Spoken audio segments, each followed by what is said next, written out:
Hello, Bob. This is Chuck. Thanks, Chuck.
Mr. Chairman, I have 6 o'clock. This is the special meeting agenda for the Warren Zoning Board of Review, May 5th, 2021.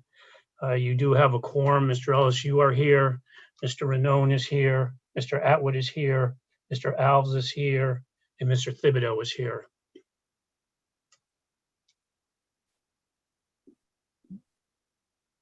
Oh, there we go. So we should note Mr. Holby just arrived too. Mr. Holby is here too. Excellent. Mr. Alves, you will be sitting as a voting member since Mr. Nystrom is not here. And Mr. Atwood, you will be in the alternate position. Mr. Ellis, I did get 2 plans about 7 minutes ago from the applicant, which I forwarded to members, but not sure anyone's had an opportunity to look at those or even receive them yet. So just as a matter of note. All right, we can look at them on the screen together if needed, or we'll find a way of looking at that. Okay, there is a determination of a quorum. 2 applications, old business, application 2120, Water Street, Warren LLC owners, Sam Glenn, DBA Chomp Kitchen and Drinks applicant, 279 Water Street, plat map 4, lot 96, request for a special use permit under section 3251 to allow a restaurant in the W zoning district. And the second is application 2121, Water Street, Warren LLC owners, Sam Glenn, DBA Chomp Kitchen and Drinks applicant, 279 Water Street, plat map 4, lot 96, request for a variance under section 32-78 to construct an addition with less than the required rear yard setbacks and to achieve maximum lot coverage in the W zoning district. I believe that rear yard should be a side yard. Yeah, we may have some amendments or corrections as we go along. But I think the first thing is we need a motion to combine the 2 to hear the testimony together, because we are starting fresh. Anything that was testified to at the previous in-person combo meeting is going to be disregarded because the Zoom application was not providing adequate audio. So we're starting fresh. So would someone like to make a motion to combine the 2 so we can hear the testimony together? I'll make a motion to combine. Hold on here. Let me get my notes. Application 21-20 for the special use permit and application 21-21 for the variance. Mr. Holby makes the motion. Is there a second? I'll second it, Chuck. Mr. Thibodeau seconds it. Mr. Ellis, Aye. Mr. Ranone, Aye. Mr. Alves, Aye. Mr. Holby, Aye. and Mr. Thibodeau. Aye. Okay, there we go. Okay, excellent. We have that housekeeping matter out of the way. I just want to set the parameters for the meeting here, that any testimony we're going to hear from public comments, we certainly welcome public participation. We want to keep the meeting on a professional level. We don't want to sort of descend into chaotic discussions that are off the point. We want to keep comments relevant to the specific items that are in the application, being the relief under the variances and the special use permit. So if we can just try to keep all comments pertinent to those matters. If things start to go a little bit awry, I'll try to rein things in and bring us back to the focus here. Mr. Chappelle, I see that you're here representing the applicant. I am, thank you. All right, so would you like to proceed and give us the overview of what it is you're asking for with regard to the special use and the variances? And if there are some dimensional items we need to correct as we go through this, we can note that. All right, again, it's Court Chappelle from the law offices of Chappelle & Chappelle in Portsmouth. I am here tonight with the owner, Sam Glenn, Tanner Larkin, who's the executive chef, who's going to be able to hopefully talk to you about some questions about what is proposed on the roof as it relates to noise and fumes. We have our engineer, Tom Principe, for any site type of questions, and our architect, Chris Fagan. As Bob said, there was a couple of new things sent today. I assure you they were last minute, but everything is based on things that have happened so far. Remember, we have been to the Historic Commission, we've been to the Planning Board, we've now had a site meeting, and as we gain some information from neighbors and from people that have input, we've changed some things.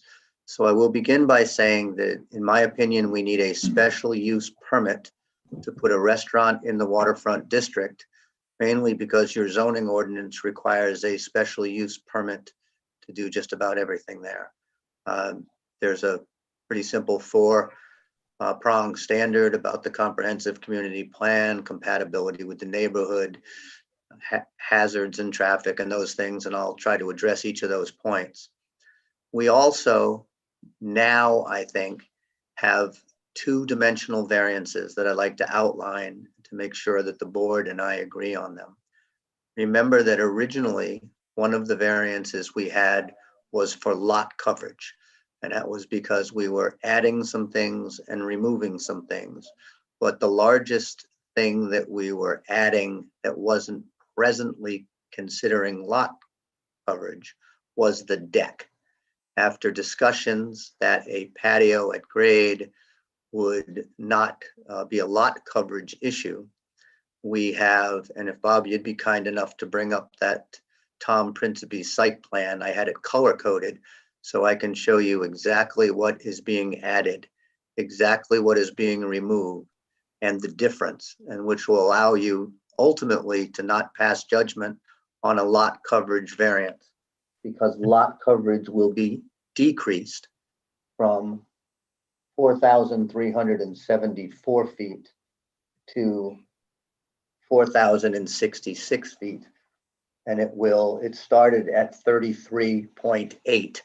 That is existing coverage of all buildings and all stairs. For Bob's edification, it excluded the 12 by 10 concrete pad we saw, because that is not considered in your lot coverage calculations. And I also excluded the cement walkway.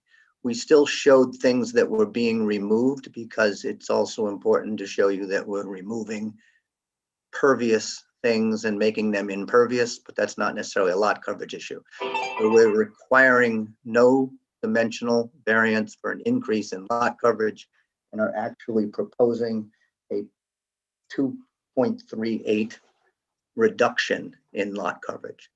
That doesn't get us out of the woods on dimensional variances, because currently where we have lot coverage, thank you. If you look at what's in front of you, you see on the north side of the building, the gray area that is proposed for the kitchen, the cooler, and the bar. That area now is lot coverage but it is a deck that we all saw yesterday. So yes, we are asking to build that up into a solid wall and addition, but we are not looking to encroach any further to the neighbor on the north. It currently goes from 2 inches to 6 inches off of the property line and will follow the existing deck and will encroach no further than it currently does. But it does, under your ordinance, require a variance because it becomes 3-dimensional and not 1-dimensional. I've had Tom color the small blue area. That small blue area is the only area, is the end of the bar cooler. And it is the only area that there is not lot coverage on now, that if you grant this petition, it would be extending out. And that is to match the end of that patio. And it's the same sideline variance because it still is following the deck line and is approximately at that side 6 inches off the wall. But it also encroaches further to the west, and that is a rear lot line, and it ends up 6.6 feet away.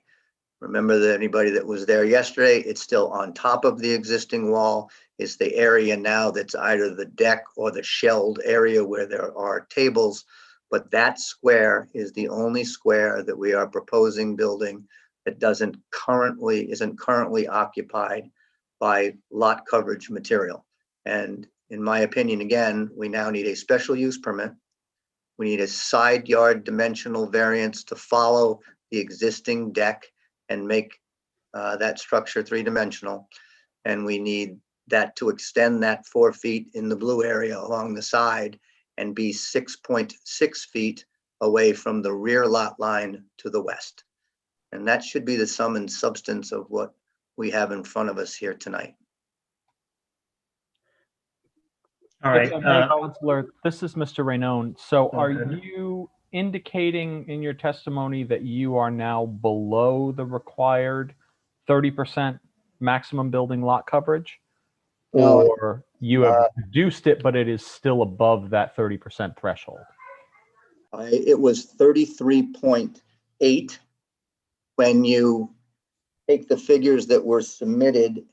But when I reviewed the submitted figures, they included the 10 by 12 pad, which shouldn't have been on lot coverage in the walkway. So the accurate existing lot coverage is 4,374 square feet. When I divide that by the square foot of the project of 12,930, I get the current existing at 33.8. It was Not to- listed at 35 because it was 170 feet too high. Not to put too fine a point upon this, but I did, based on the site plan, make some calculations of my own, and I think there were a few discrepancies that I found, particularly the Muse building was listed as a smaller size than what I believe it's calculated to be. Plus, it was, I don't think the wheelchair ramp and the steps that are attached to that wheelchair ramp were covered by that. Bob, if it's possible, I could share my screen and see if my calculations make sense here. Go ahead, Andrew. Okay.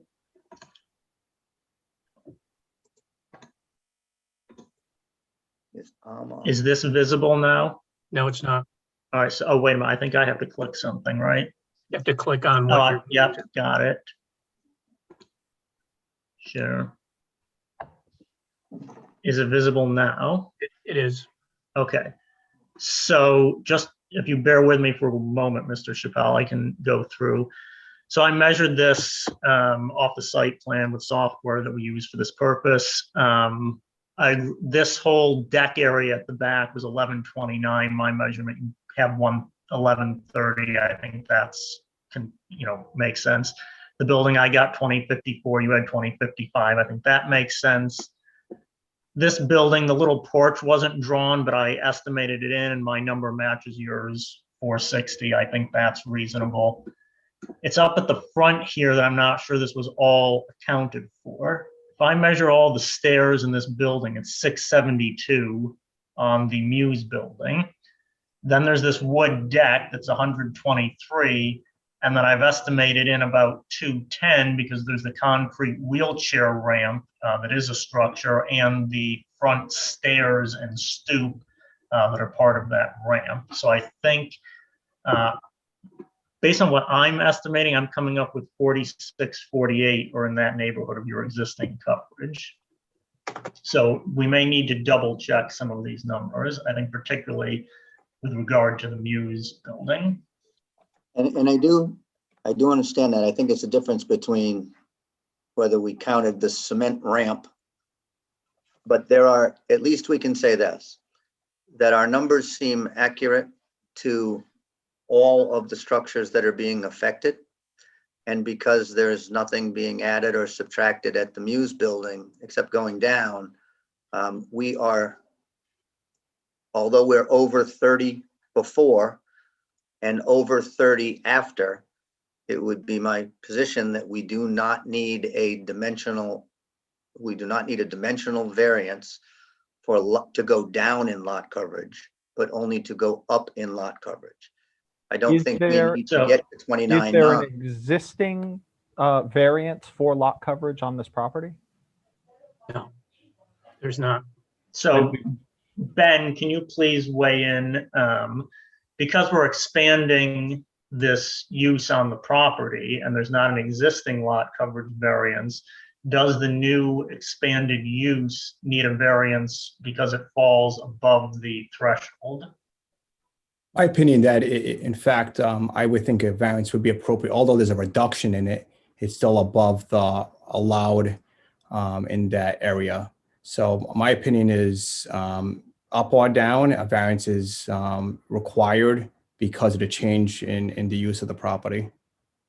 And I would agree that's been our past practice. And Mr. Chappelle, it kind of goes along the same lines as your setbacks, that yes, that deck at the rear is already there, but now we're going 3-dimensional. So your new development is still over the requirement. The same with the lot coverage, that yes, it was already over, but your new proposed development is also over, albeit by a lesser percentage, but it's your development project is still over. So I think we would need to have a lot coverage variance. And Ben, is it appropriate to add that to the list here that anyone could reasonably expect by having examined the materials that would be appropriate? I'm comfortable with it, yes. All right, so I think just as an administrative note, if you're okay with this, Mr. Chappelle, we're going to note that a lot coverage variance will be included in the dimensional relief because the subject development is still over the 30% required threshold. Is that fair? Yes, and in fact, it's a reduction, so I think it's appropriate. And I understand that'll give us certainly it would be a baseline for any future owner that did development. So that had an exact number, which is really what we all need. Yeah, and I think we can iron out the exact calculations with ramps and stairs and come to that number, but we just anticipate there is going to be relief on that lot coverage. Okay. All right, and then as to the rear lot and the side yards, I think we got those correct. Do you agree with that? The 6.6 for the rear, to allow it 6.6 feet, that the end of the bar container as drawn to the width as drawn be 6.6 feet away from the western rear lot line, and to take the other deck to the 3-dimensional size as drawn on the plan from the distances as delineated on the plan from the property line, which run from approximately 6 inches down to 4 inches, depending where on that parallel you hit. Yeah, and I think it's clear that those 2 dimensional variances are on the west and north side with regard to lot lines, and those are the only 2 lot line setbacks we're dealing with. All right. Mr. Chappelle, I just have what is the status of the 20-foot right-of-way? It's still not depicted on the plan. It is on the new plan if you pull Tom's up, but I can report some things on that. With 24 hours, I think there's a safety measure to go forward, and I'll explain that to you. But I did have my office pull the plan, which referenced a book and page, which referenced another book and page. And Matt, can you read this?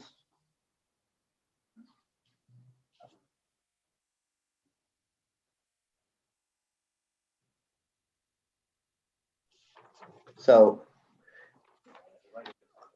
I have in my hand a right-of-way that's from book 38, page 49, that is handwritten. So we all know it's been a while since we've been handwriting things up at the town hall. But it references on the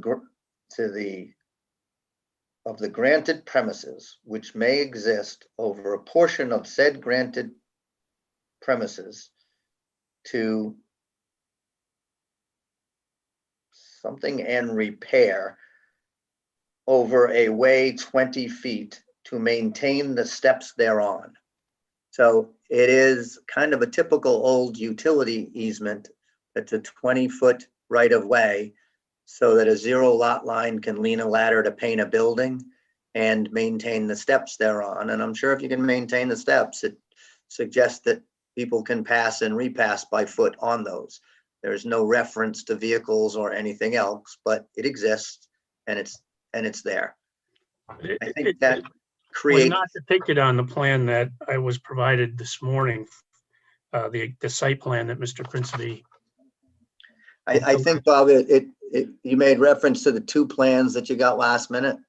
No, I'm referencing the plans that I got this morning, the last revision date being 4/30/21. No, I think it's the one that you just got, though. You know the one you just pulled up for us? Oh, I see it. Yep, let me, The one with the highlighted blue and green, Mr. Yep. Chappelle. I believe so. Tom just got here, so yes.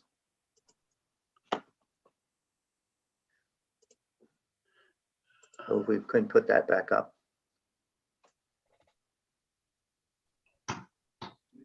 so if you see my cursor, that would be where the right of way is, and I still don't see it depicted there. I think that dotted line is. Can we enlarge that?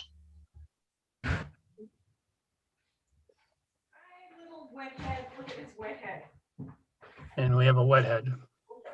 Sweet.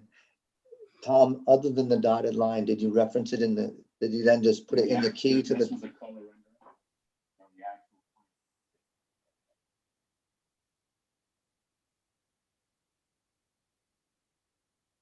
So, I mean, can we just agree it's not shown?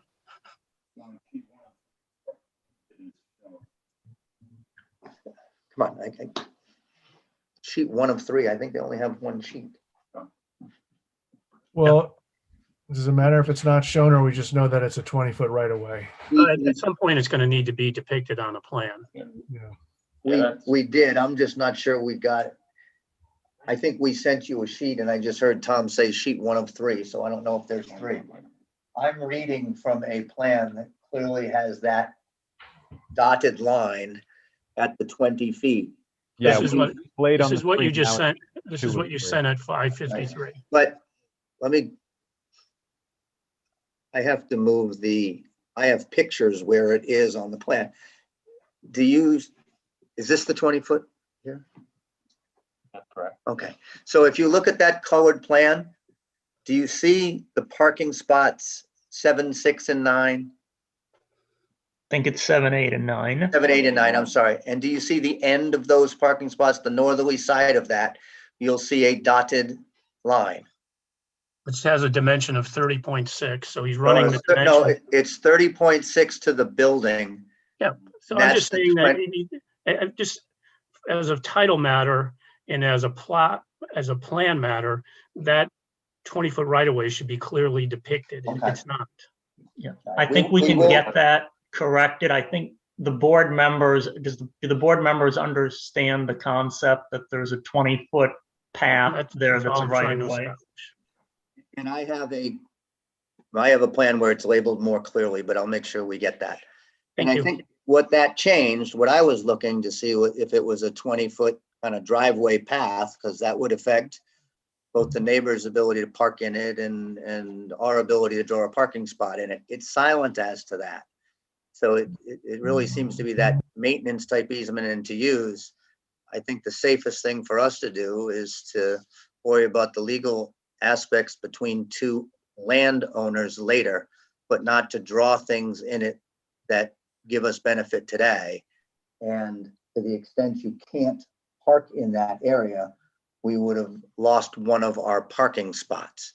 And because we would have lost one of our parking spots and we're here without a variance for parking, that would change our seating capacity from 80 to 76.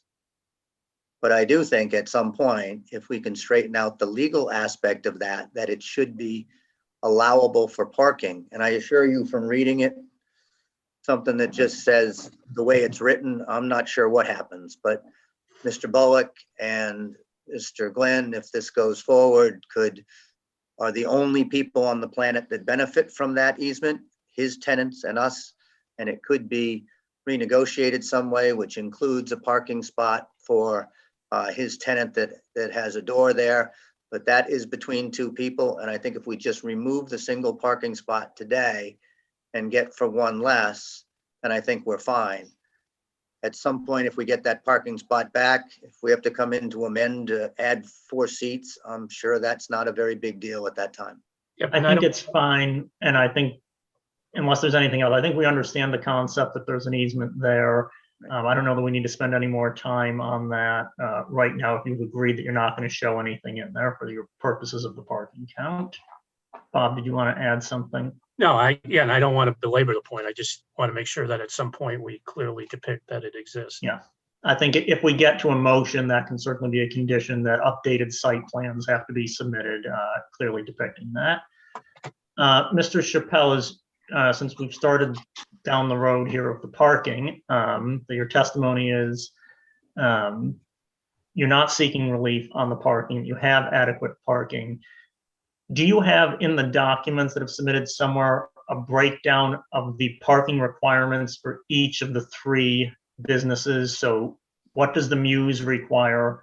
What does the cafe require? And then what does Chomp require? So we'll break it down into 3 pieces, because I think you are correct that in a multi-use situation, you have the aggregate. Your ordinance does allow for shared parking, but that shared parking is done by variance or special use permit, which has not been asked for. So we've done it individually. So we can begin with the Muse building, which is general retail. Yeah. And that, I believe, is the 5 spots plus 1 per 1,000 square feet. Yep. So that would be 6. Is that Yes. correct? And then we had the cafe. Now, I'm trying to say this as clearly as I can. Cafes and restaurants are merely done by seat. You need 1 parking spot for every 4 seats. The cafe, if you count seats that do not, we were all there yesterday, all of their seats are outside, and inside you could probably put 4 people, maybe 6. We counted them as 4 parking spaces or 16 seats. Okay. So I believe that would be generous. What we really believe that is maybe 6 seats inside and 10 seats that are going to be outside, originally on what we called a larger deck, and now what we call a pretty large patio. But we are, as we've represented before, and I'm doing on this record, are working with that owner who needs outside seating to have a shared agreement with our patio. But we didn't calculate shared for parking purposes. Yep. It's only shared for seat purposes. The seating fine. capacity of that patio is just delved out. Fine. Our All right, and then for restaurant- the Chomp. And for Chomp, we have a drawing that shows, again, 60 seats inside, and we put 20 seats on that patio, meaning we believe that patio would seat 32 because there's room for the cafe people, but we've already counted theirs. So So how many That is parking 80. spaces for 80 Chump? would require 20 spaces. 1 per 4, 80 being divided by 4 is 20. So you need 30 parking spaces in total. Right. Now, we had, if we look at the proposed plan, Can we bring that up again, the parking plan? let me begin by, I'm taking for gospel that we have 18 spaces pursuant to the easement agreement with the town of Warren and the owner of Trafford's in the large parking lot. And if you look at that large parking lot, you'll actually see those numbers on all of the spaces, and those numbers come from the easement agreement. What So is that that, is, hold on, Mr. Chappelle, is that we're talking about the A1 Yes. through A16? all parking spots that are not on, quote, our property, I'm sorry, 18, but on the other property. Specifically, it says we have 17 parking spots labeled as A's and 1 handicap spot for 18. Specifically, it says that Trafford's has 18. Then it says that each of the marina spots have 1 each.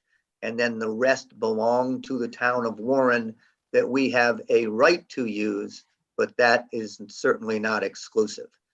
And specifically, if you recall, I don't know how long everybody's been on the zoning board, but I saw a 2005 decision, I believe, where the easement agreement was interpreted that one of the properties that benefited from the easement could count all 65 spaces for their use at the zoning board. No, In I think I'm seeing the 2010 hold on, I'm seeing the solicitor not agreeing with that. No, that's what it's, in 2005, there's a zoning decision that interpreted that. I think the town saw that as a bad thing. And in 2010, the easement was amended, and now it is crystal clear that my client cannot count anything but the 18. But very specifically, it says you can count your 18 spaces for development of your parcel. And Ben should be shaking his head in the affirmative now. I don't All right, see him so, on my yeah, screen. so you've got 18 spaces in the town parking lot. So And then- you've got another 12 on your own property, is that correct? I had another 12. I had to eliminate 1 that was on that disputed area. So now you see 1, 2, 3, 4, 5, 6, 7, 8, 9, 11, 12. I still see Oh, number 10. 10. Oh, I I'm still sorry. see 12. he drew 1 back in. That was landscaping before we drew that back in. So you've got 12. So we got 12. So you've got So- 30. So that would be no variances, but we would be limited to the 80 seats. And the cafe would, of course, be limited to the 16 seats. So we could, if we get to the point of a motion, we could condition it that there be no more than 96 seats in the aggregate between the cafe and the Chump. Is that a correct understanding? Because it's common ownership, absolutely. Yeah, the parking will only support a maximum of 96 chairs somewhere, whether they're outside, inside, I don't care where you put them, but that's as many people as you can have seated. I agree with that. And again, without COVID, your liquor license tells you where you can put those seats, Yes. but. Yeah, that's another entity. That's another gonna issue. determine Yeah. that, but with that, and thinking past COVID, I would have a concern that, all right, we've specified how many seats there can be based on the parking. If you're going to start jamming in people at standing capacity in some of these areas, then we're adding even more people to the space, because you could have all 96 seats filled, but then you could have additional people standing around the bar or standing elsewhere, and they're contributing more cars now that we don't have parking spaces for.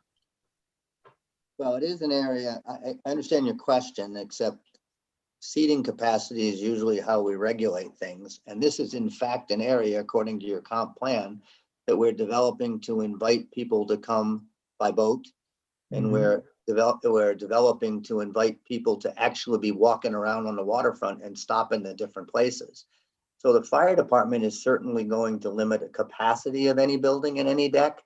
And I don't think it's going to be substantially more than what we're talking about, because it's, you know, we didn't come in and say, here's a 5,000 square foot building and let's tell these people it's going to be a 20-seat restaurant and actually shove in 80.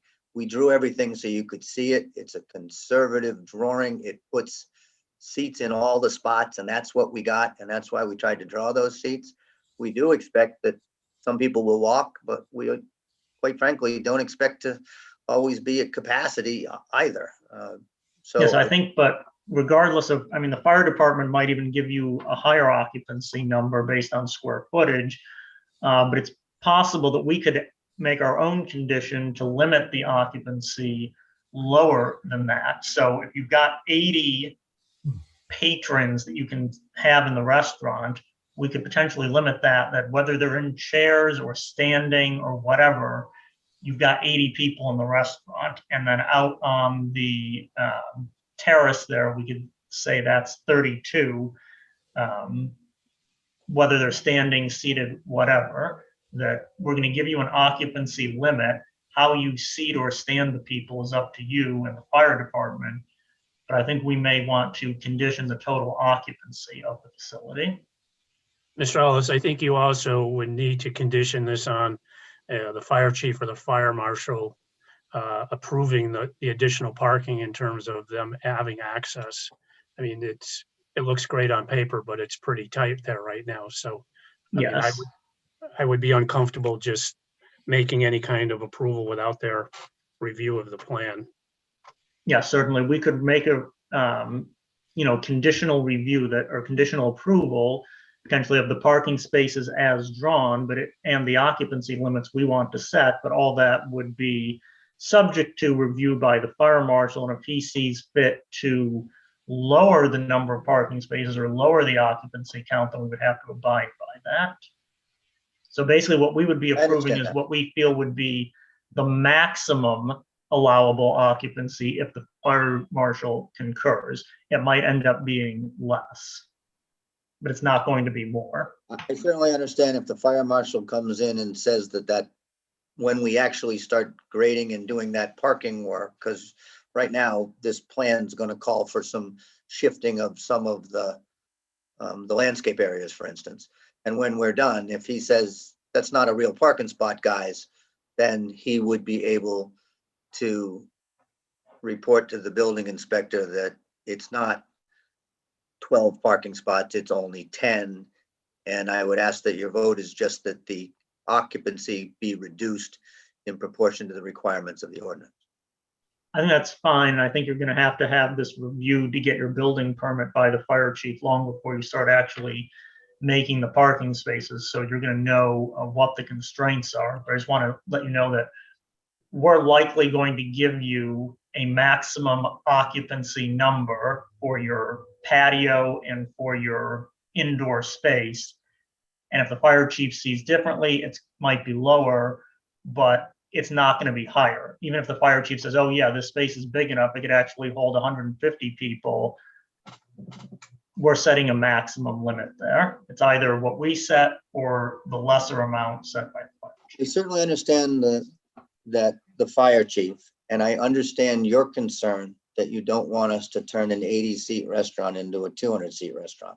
But before you just strike 80, I ask you, at least on the outside portion, to think that some people standing there are extremely practical and exactly what we want in developing this area. And then I want to know if it's going to be counted. I don't have any problem that 80 people, more than 80 people can't be seated there. But if there's 6 people waiting for a table, I don't know that I want the fire department coming in and saying there's 86 people in the building now, because I don't think it's reasonable to have 30 people waiting for a table, and I think that would affect traffic. But in every good restaurant I've ever been to, you might wait 15 minutes for a table, and I would hate to see that. I can't tell people to wait inside because of a rule. So if you add just a practical number to the 80 for standing, whether it's 10 or 12 people inside and 10 outside, I don't think that's a problem. But think of the practicality of running a restaurant while you still accomplish your goal of making sure this doesn't turn into a 300 people standing around. And I will remind you that we know Chomp. It is not a bar that serves burgers. It's a restaurant that serves beer, and we're not inviting people to stand around and have a drink. We're inviting people to stand while they wait for a table to sit at our restaurant, and yes, they can have a beer while there. Okay. Now, outside that waiting area is what I anticipate, people waiting in good weather, obviously. Yes, thank you. What are the board members feeling on the capacity of the restaurant and the terrace as governed by the seat count and parking versus a little extra room for standing? I'll start with Mr. Holby.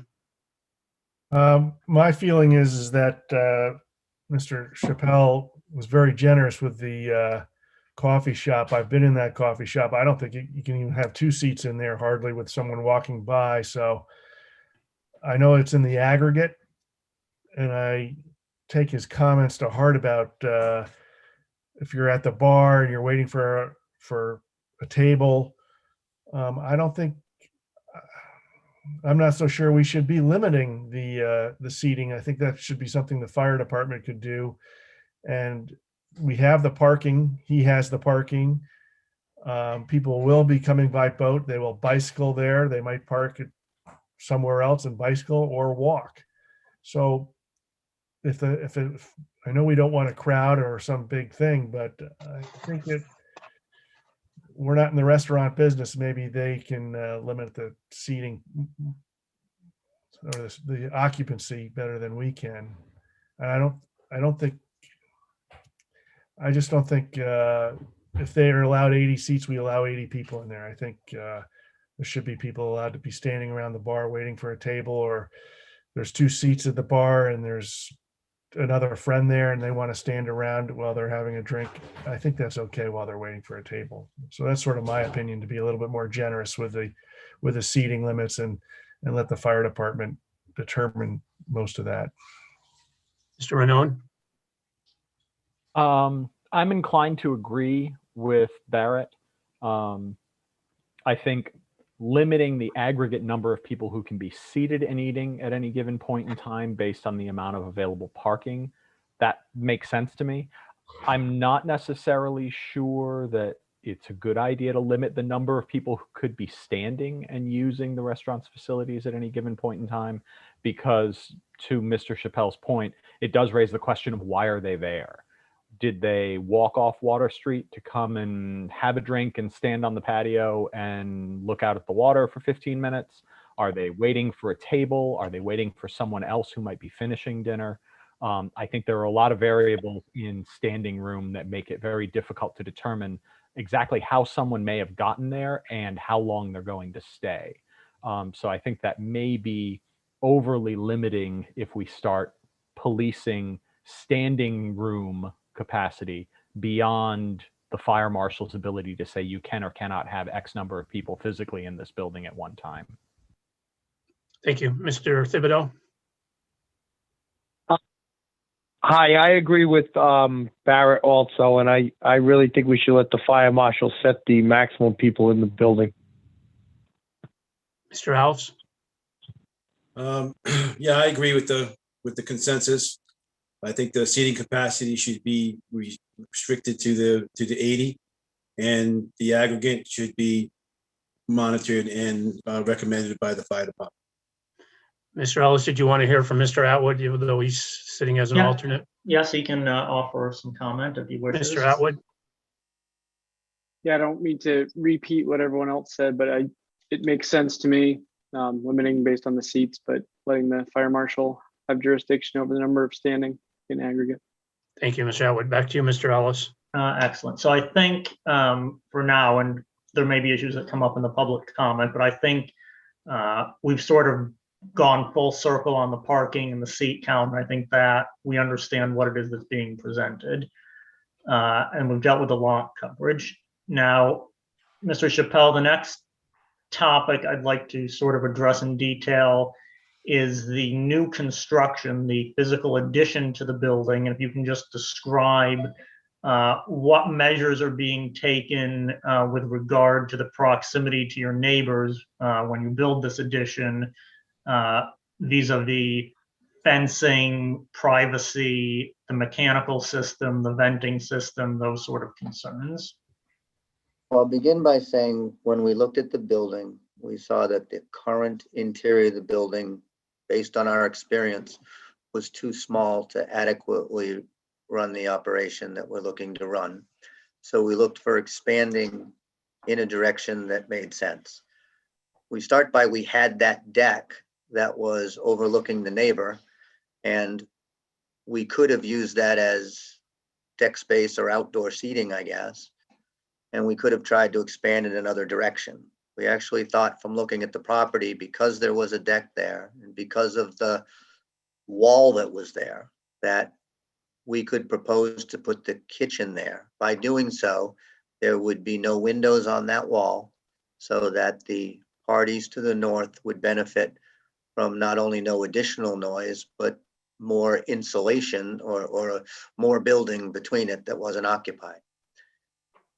So we thought that was a practical place to put it because it existed as building now.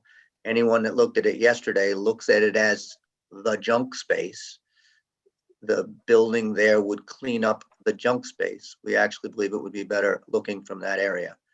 We also propose at the top of the wall, and we're staying, remember, inside of the existing deck, using the HELOX pillars so there's no disruption to the earth, which is required by DEM, and putting a building that will basically go up and connect to the existing building. We also proposed a fence along that wall. There is one now. We could use the existing fence or an opaque fence if the neighbors would like it. And the purpose of that is we liked the ivy that was growing there and thought that the ivy would continue to give the exact same look from the other side. Obviously, if they look up and continue to look up, you could see something higher than it is now. It won't be higher than the existing building, so it won't look any bigger, but it would look 8 feet closer, I guess. But generally, they're looking at a blank wall without windows now. They'll look at a blank wall without windows then. It'll be closer, but we'll leave the trees, we'll leave the ivy, and we'll propose the 4-foot fence. We would like to we're going to talk about the dumpster and trash later, I think, but we would like to step the fence up to 6 feet when we get to the area where that cement pad is, so that it would be more of a visual block for the neighbors. On top of that roof, as we said yesterday in the walkthrough, are going to be the same type of restaurant equipment that we pointed out in Trafford. And again, Tanner's here to tell you, some of it came out. This is not your mother's hooded vent system. This is new, state-of-the-art, quiet, designed to capture all fumes. And they have this exact same system operating in Providence, abutting 14 and 19 feet away from residences in a downtown city without complaint. I did hear a number of neighbors complain, but most of them were restaurant owners. And we just believe that we're going to be able to, one thing we did try to do and discuss yesterday was to make that wall a little higher. So it has a 10-foot ceiling instead of 8, which elevates that equipment a little more. We also looked into discussions of where we could put that vent pipe. And much as what we talked about yesterday, manufacturers say that you can go horizontally to a distance, but going horizontal comes with a trade. If we go horizontal, then there has to be cleanouts on the roof that have to be done quarterly, where the straight pipe on the roof needs no maintenance or cleaning. We have to be mindful that when we were talking about this, the owner of Trafford's reminded us that he had a fire and it was in the horizontal vent pipes where it started. So it is a fire department will clear a horizontal vent to the extent it doesn't exceed manufacturer's regulations, but they would rather, I believe is what we had, rather approve something with a straight pipe. Instead of trying to move it horizontally, we went to work yesterday and moved it vertically. Let me explain. It was closer to the corner of the building, which would be the northeast corner of the building. We flipped Is the there a, kitchen. Mr. Chappelle, is there a way to bring up the plan that you could share and someone could mark on it to show where the proposed location is? Yeah, I'll have Mr. Principe share his plan. So I believe we got it more than 25 feet away from the nearest corner of that building. Are you talking about from the nearest corner of that deck Of the- that's off the neighboring residence? The residential corner of that building, or I'm not sure if it was the corner of the building or the deck. Mr. Chappelle, is that what's shown in the lower right-hand corner here under proposed? Yes, Is there a view from the other side, like looking more at the equipment? I don't believe there is. No. but show that, let's just show the aerial on that side. Can you? Right, Oh, stop. Go back up. Up, stop. Okay. So in the upper right-hand image, the one called front east elevation proposed, we can see so that is not just the vent for the kitchen. That is also the HVAC unit that's providing heating and cooling for the building. Is that correct? not an HVAC, because of all of these garage doors, we do not have air conditioning. You do That's not why- have air conditioning. Right, that is and if we bring the Trafford lattice up, you'll see that one of the biggest things in these hood systems is called the air exchanger, and it's where the air intake comes from, and that's part of that system. So air gets drawn in, it goes down, Makeup. and then it comes back up. Yeah, I mean, You have they the, call it the makeup air. So that entire piece of equipment has nothing to do with anything except for the kitchen ventilation for the cooking. Is that correct? That is correct. And notice we've moved it to the center, even though it was located on the outside wall, because inside of the building, we're allowed some degree of 45 to get it away. So we've done that and maximized that. And what you can't tell from this picture is how close it is to the street. We've pushed it back on our drawing as far as it can go to get it as far from the corner of the residential building. And we've made it so that the air intake, which has no fumes associated with it and no noise, by the way, but is on one side, and we put the fume side of it on the furthest point towards the water. And can it go any closer to the taller portion of the building, or where you have it is the maximum you can get with your elbows inside and all That's of the that? maximum we could get without installing an elbow exterior. Because anything that we can get to from inside is one issue. One of the letters we got sent to us today was, restaurants have pressure washers on the roof and people maintaining on the roof and those things. This doesn't require that. An exterior elbow, you can slide that over those 2 feet, but at least quarterly, you have people on the roof with scrubbers on the elbow, because that's mandatory to clean out every time you have a 90. Where inside, we can do it without bothering people. Again, I get it. I do think that we're trying to move something that I am certainly told with technology is not offensive. And we are the newest in the area of what appears to be 4 restaurants that you could throw a stone at. And if somebody smells food, I'm not sure you're going to be able to blame us or anybody else. But I mean, if if that's a problem down there now with the other restaurants, I don't know that I heard a single complaint about that. What I heard about is parking, standing, garbage, trucks, deliveries, all very valid complaints. But I really didn't hear anybody say that either Trafford or Trevino's or Bywater or Admiral's Pub were not good neighbors as it related to any fumes or smell. But again, And- we listened yesterday and tried to maximize for you. And so you're also open to some kind of screening enclosure for aesthetic purposes to block the view of this equipment, whether it's the Trafford one, there's the fence. Would you be open to something more opaque, more of a solid enclosure? As long really as the screen it fire from you. department approves it for whatever airflow is required, Mhm. but I'm sure that could be substantially more opaque than the rail system at Trafford's with some type of lattice with small squares. And you could give direction that it would be as opaque as the fire department and the manufacturer specs allow. I don't think And it mattered to us yeah. at all. And how high up would you be willing to go with that enclosure?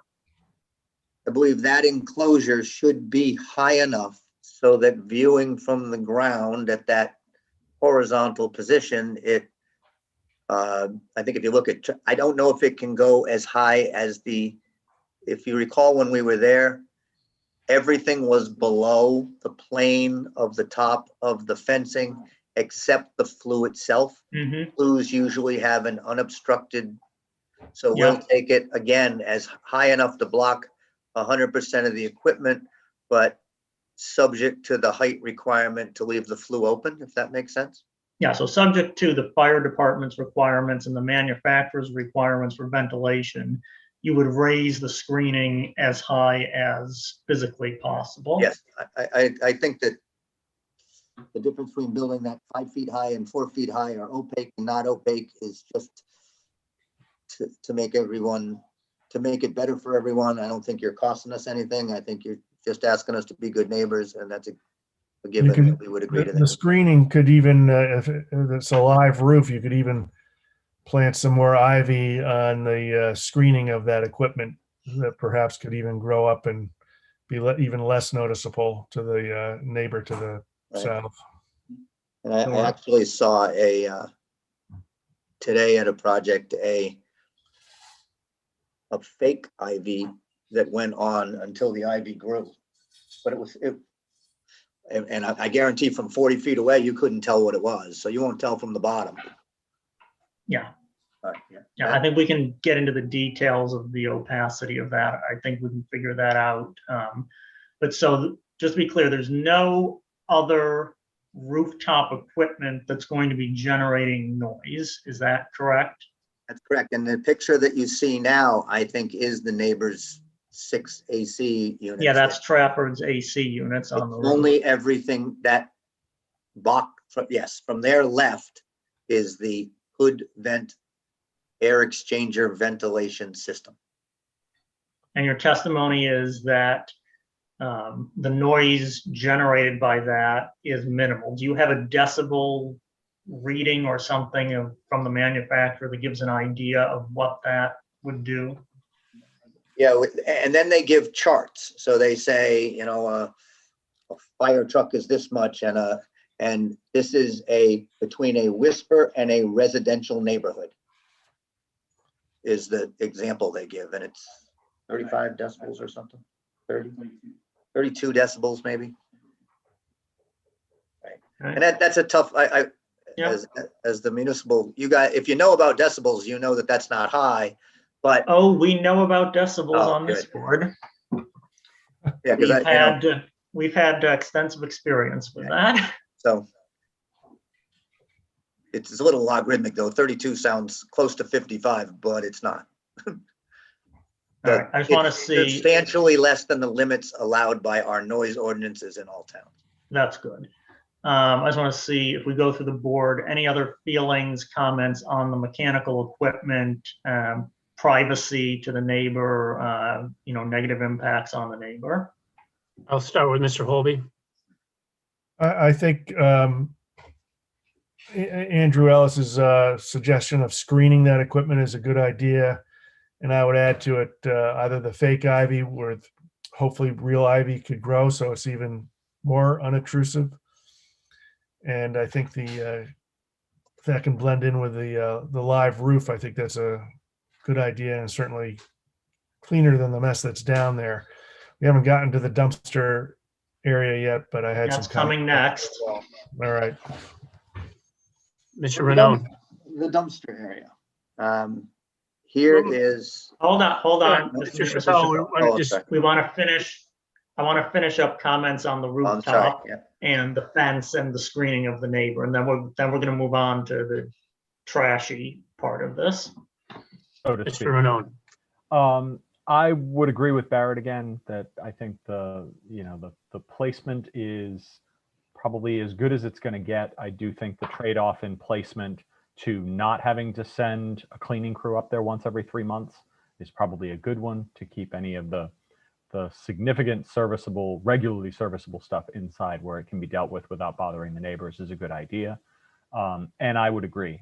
Some sort of screening for that upper section is definitely warranted under the circumstances. It's a little tough to tell from the sectional drawings exactly what the sight lines would be and how high that screening would need to be in order to mask the top of those ventilator units. But I think that a height that comes close to achieving that would certainly be warranted under the circumstances. Thank you. Mr. Thibodeau. I also agree with using either the live ivory or the fake ivory to hide that up there to make it look a little more aesthetic. I think it's That is my only. ivory. We're not killing up the fence.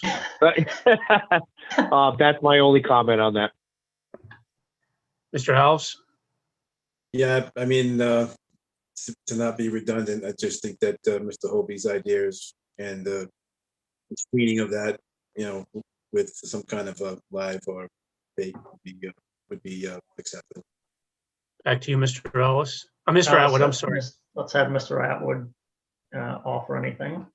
I don't have any other substantive comments. I agree with the group. Thank you, Mr. Okay, Atwood. terrific. All right, so Mr. Chappelle, the next thing I'd like to go through is sort of, services for the building. And I want to cover things like deliveries, trash removal, maintenance procedures, truck idling. And I think what we want to hear about is not only the placement of the dumpster, but also hours when these activities will occur, because it's likely we may want to put a condition on this such that some of these activities don't happen either before a certain hour in the morning or after a certain hour at night. So if you could speak to that, that would be great. First of all, we're very receptive to what I keep calling putting our money where our mouth is and having any type of restrictions that are reasonable and that fit with the people that provide those services. Specifically, we don't want things before X o'clock in the morning, and that's easy. I think you can you don't have to even label it, nothing before 7 a.m. or whatever the number is you want to give us. I'm thinking 8, but go ahead. But that's all right. And I think that's important. A little bit about trash. Remember that Chomp Restaurant currently runs a business, so we kind of know what to expect. So what they have now, they want to start by saying, although they're a restaurant and there's clearly food on a plate that gets thrown away, they're a little bit different from a seafood place, right? They have a pre-measured, pre-ordered, their own blend of pre-made patties that come in for burgers and buns and those things. There is not a ton of compost type waste. Most of their current waste comes in the nature of cardboard. They say as much as 80% is packaging that comes in. So the place that we drew the dumpster is that pad. And I realize that some neighbors didn't like that. That happens to be the best place for a dumpster for a number of reasons. It's right out that door. and it already exists with a shield and it's out of the way. So as we left the meeting yesterday and worked today, they generally have a couple of 4-yard carts at the other place and they wheel them out. So wherever, if they're there, we wheel them out on the mornings and we can control where the truck comes. And if the truck comes at 8 a.m., that's not a heavy parking time. So they will be coming into the parking lot, the public lot off of Water Street, and we can mandate that and expect it to be a condition that we take every effort possible to make sure that none of the deliveries or the waste people park on State Street, block State Street, and they are done between the hours of 8 and 10 a.m. so that it is least likely to affect the parking and most likely to be available. We know when our shipments come, and we can certainly do those inside of those 8 a.m. to 10 a.m. hours. So that's fine. We believe that our current trash gets picked up 3 times a week. We are proposing to keep the dumpster where it was on that pad for cardboard products only and not for compost refuse. We are going to ask to keep 2 regular cans there for compost refuse on a daily basis. So while we are operating during the day and time is busy, we drop that bagged garbage, freshly bagged garbage for the remainder of the shift. And then at the end of each night, we'll remove the compost garbage and put it in the cans. And we have places on the property where we can fit 2 of those cans. We have garbage people coming every 3 days. So there's nothing going to be there rotting and smelling. And as much as everybody worries about that, this is not a place where we can put our garbage, have people walk around and enjoy our restaurant. They need to know we're clean. They need to know that our place doesn't smell for us, not only for the neighbors, but that allows those bulkier cardboard things to get picked up on, stored out there where, quite frankly, those things that don't fit well into those small cans, you don't want them out in the street either. We get to keep them hidden. We get to keep them behind a 6-foot wall. We get to make sure that there's no smell or odor from them. And again, if we can just have 2, the same 2 blue cans, gray cans that you saw everywhere else, that capacity inside of the dumpster area. So on a daily, nightly basis, we won't fill more than those on any one night. We'll fill those with bagged, wrapped plastic trash that will never be more than 24 hours old, because it will either be scheduled for removal the next day. And if it happens to be on one of the 2-day events, because with 3 times a week, it'll never go more than 2 days, then we will move that to those other refuse cans over on the front side where they are away from all residences. And So can the that- cans be provided with lids that are tight fitting and secure? Absolutely. All of those cans now are the cans that are from the waste management people themselves. So we all have them, at least I have them now. They are the heavy duty cans. They have the lids. They're not. You're talking about the ones the town supplies to all the residents, the Or blue ones and the if black you- ones. But if you use waste management and you're on a private system, then They you're have you're renting similar. those same things, all capable of being locked and capable of being bungeed if you have, I don't think that's a high raccoon area, but you know what I mean? They all have that design. So, and again, we think we certainly looked at it today, and we were all out there yesterday. If we move it from where it is, we move it to where someone else might not want it either. So we're trying to make sure that next to the residents, we use the space that we have without putting the offensive part of garbage next to them. And I realize it's a police issue, because if we don't do it, then, but the town has a zoning officer, and if it's part of our zoning approval, I certainly believe we're going to be good neighbors and we're going to do it right. And again, we can show you the bills showing that we don't really have much room for it at the other place. And 3 times a week people come. It's the same cost, because 3 times a week they come and get one, 3 or 4 cans as opposed to one time doing 8 or 9. It's just good business to not have that smell and hanging around. So we would like to use it. If we have to put it someplace else, the truth is, we just have to put it, and we may lose a parking spot. And I get that, but it's still not going to be in a place that is as easy to drive in and drive out, that won't be obstructed, that is off of State Street, and that doesn't impede on somebody. And do you feel that whatever the situation with the easement is, that can be worked through for access for the garbage people? Well, I think that to the extent we call it an easement, we guarantee access for the garbage people, because if we're going to call that a 20-foot right of way that has to stay open, nobody can park on it. Including the garbage people, I would assume. Right. But anybody could drive over it, and the garbage people could come in, take garbage and leave. A right of way would allow temporary standing, not necessarily parking, in my opinion. Okay. Especially one that only 2 people really regulate. And so, and you're perfectly comfortable on having restricted hours when these activities are happening. So it's not going to disturb the neighbors around the property. Yeah, we actually, I think Portsmouth doesn't allow the dumpsters before 7 a.m. But if it's 8, I just want to make sure that, sometimes they're on a bus schedule, they're going to pick your kid up when the bus drives by. But yes, if you put that in, we will find a company that picks us up inside of your reasonable parameters.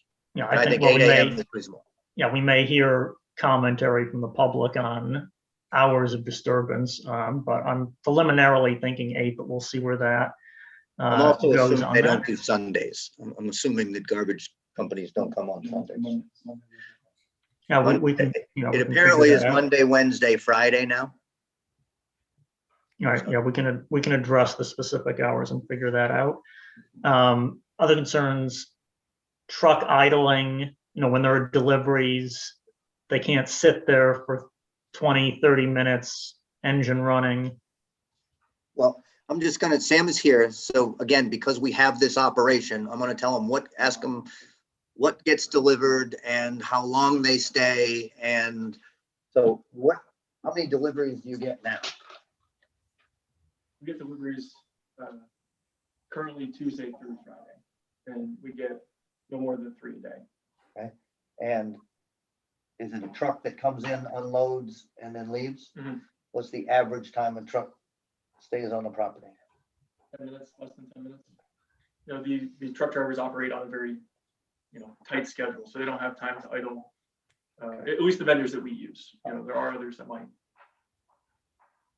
Do you anticipate any problem with a restriction that said that nobody would be standing around with trucks for more than 10 minutes? 15 minutes. We'll add 5 just to make sure. I mean, things happen. I don't want to back myself into a corner, but I think that's a fair assessment. And it's something that, like we said yesterday in the walkthrough, no one has more motivation to we want the drivers out of there as soon as possible, we want the trucks out of there as soon as possible. We need that food, the box is broken down, the operation of the restaurant succeeds based on a quick turnaround from getting out of the truck into the restaurant. So it's a valid concern, but one that in 8 years, we've never had an issue with. You find at Child Street, you have the ability to tell a truck driver where you want him on the property and where you want 100%. Him to park. 100%. So you can tell him, I want you in this area, as opposed to staying on State Street. Mm-hmm.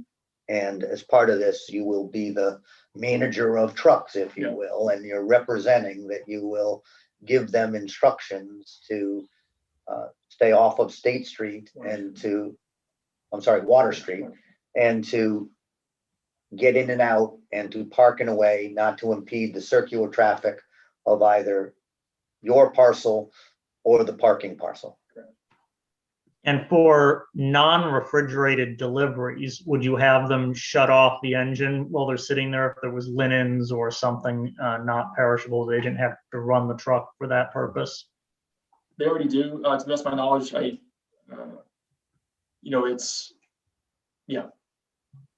be happy to do that. Mr. Ellis, my only concern regarding deliveries is with respect to liquor deliveries, they come when they want to come. I mean, we see it already on Water Street. If they want to come at 4 o'clock on Friday, they come 4 o'clock on Friday. They park on the sidewalk. They go to Square Peg, wherever they're going. So, I mean, on your food and paper suppliers, you might have a little bit control. On the liquor distributors, that's the Teamsters, you have very limited control in terms of telling them what they're going to do and how they're going to do it. Well, the police can be out and ticket trucks that are parked illegally. That's part of enforcement. I was out with Lieutenant Borges when we were striping Water Street, and a truck in uniform, a truck pulled right up on the sidewalk in front of us. So, I mean, I don't want to make a bigger issue out of it, but I don't want us to think that it's just because we say we're going to tell them something, it's going to happen. The liquor distributors are the worst. And I don't think Sam's going to disagree with me that we don't have a whole lot of control on telling them what to do and when they're coming. To give you a little peace of mind, I know the 2 distributors that you're talking about, or the 1 distributor in the union. Of the 4 distributors that we use for liquor and beer, they're the one we use least. I would say they come twice a month at the most. We use smaller vendors that have smaller trucks and that are amenable to things like the situations we're talking about right now. I just want the board to be aware that that's kind of a wild card. Right. I mean, if people are breaking traffic laws, then that's not up to the board. That's up to the police. If people are parking on the sidewalk or whatever, that's a policing issue. I understand that, Andrew, but the practicality is by the time the police get down there, the truck is unloaded and they're gone. The other thing is there only seems to be 3 or 4 distributors in the state these days. That's probably Well, that's the problem. But though, and I do understand that, but it may be, if they're the distributors, because we happen, the good and the bad with having 3 or 4 restaurants or 5 right next to each other is they're sending a truck and they're going to hit us all at once. So the aggregate effect of this may not be as much as the isolated effect of it, because they're already going to be there for the other 4 establishments. I'm sure they're not taking separate trips to Warren to hit each place individually. That's correct, but the other restaurants don't have these conditions on them. So I just want the board to be clear that just because we say we're going to enforce these restrictions on deliveries, that it's actually going to happen. Some of them it might, others it will not. That's all. That's fine. I mean, I can understand that. And we can place conditions. How they're enforced is not in the board's purview. The other thing I think that's a little different from zoning, zoning, you have to have so much foresight to try to put conditions on that last forever. When people have liquor licenses, you have to get that renewed every year. And when you renew liquor licenses, you can discuss, you have a chance to discuss with applicants on a yearly basis what concerns you have on whether they're following zoning requirements. So, and that mechanism would be through the town council. Right. I don't give the Portsmouth tips away, but that's how we tend to regulate people with liquor licenses, because we get to see them every year, unlike a zoning permit that says, hey, you gave me a permit back in '61. What do you want me to do about it? So you do get a chance to have some input and keep people honest that have to stand in front of the council. And the same thing, we've had issues with entertainment licenses before, that the mechanism is at the yearly review with the council, the public can bring any concerns to their attention if they have any. All right, I just want to go through the board on the deliveries, maintenance, trash issue. Barrett?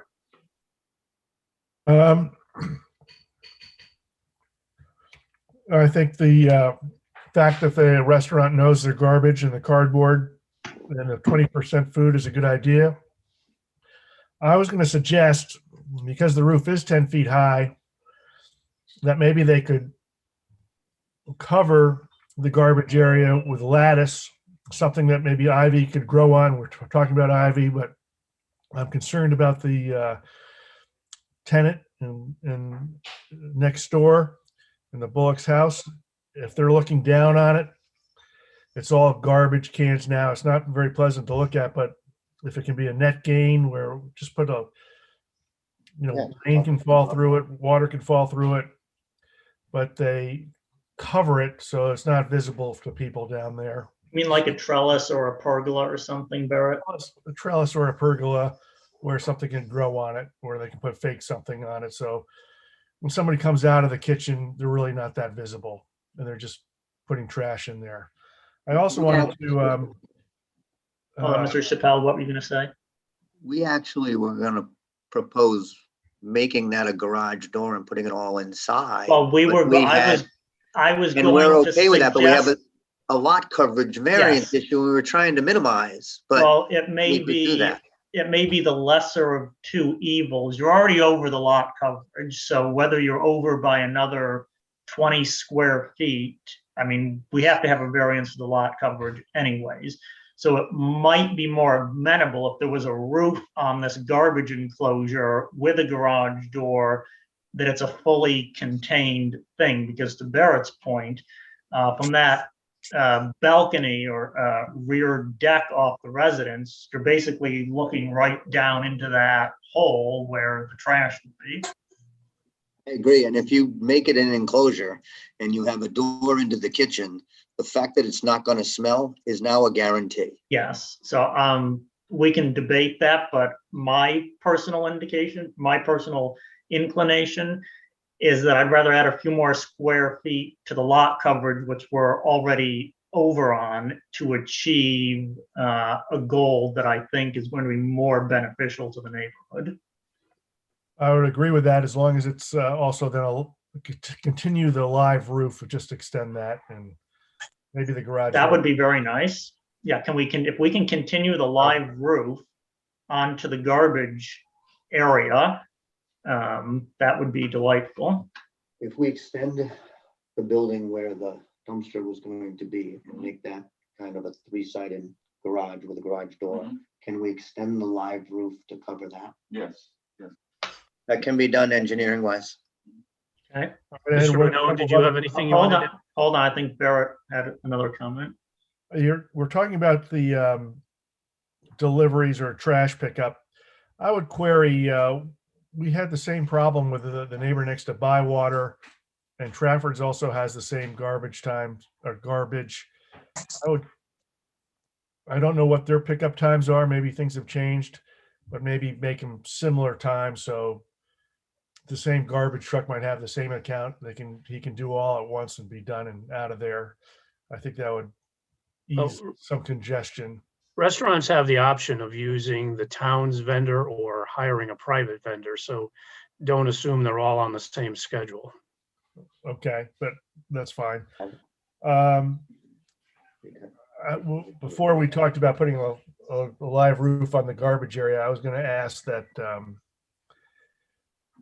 no employees hang out and back in there or smoke or do anything like that that could disturb the neighbor. If employees want to go smoke somewhere, I would have them smoke somewhere else instead of the back there by the garbage, which is sometimes typical of restaurants to be in the back of the building smoking. But I think that would help the neighbors enjoy their area with smoke free. And the only thing I have to say is on a little bit of a note as far as liquor deliveries, I sail with a guy who has a large liquor distributorship in New York City, and he has a fine of $1 million per year, and the city cuts him a 50% break, so he pays $500,000 in traffic tickets in New York City every year. So I don't know if the town of Warren could make a little bit of money doing that as well, but it's just an interesting thought as far as illegal parking goes, as far as liquor trucks. And that's all I have at the moment. Mr. Renaud?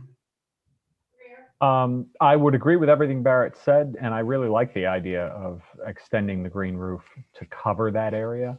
I think the residential vantage point of looking down on that sort of trash collection area is not exactly ideal. So having that enclosed and manageable and segregatable from the surroundings is an excellent idea. Mr. Thibodeau? Wooden doors that open. I agree with Barrett also. I don't have any additional comments. Mr. House? Yes, and I agree with the enclosure. I think, again, that would be, zero smog, zero smell. And that would really protect the neighbors. One comment on the idling. When I looked at the complaints on the idling, I don't think it was the complaint on the idling. I think it was the complaints on the time of the idling, like 4 o'clock, 5 o'clock in the morning. I think that if we keep this at, from the 8 to 10, you're in your business day. It's not gonna, it's gonna be less impacted on the neighbors at 8 o'clock in the morning than 4 or 3 or 5 in the morning. So I think that might, if we do it from 8 to 10 and they keep it in that realm, I would think that would probably You don't have Tip- any employees before that. a complaint from that. Out there. I'm not sure about the trouble we. Okay. Mr. Atwood, Hold on, I think, Mr. Chappelle, did you want to respond to that? unmute muted. yourself, Court. Court, you have to unmute yourself.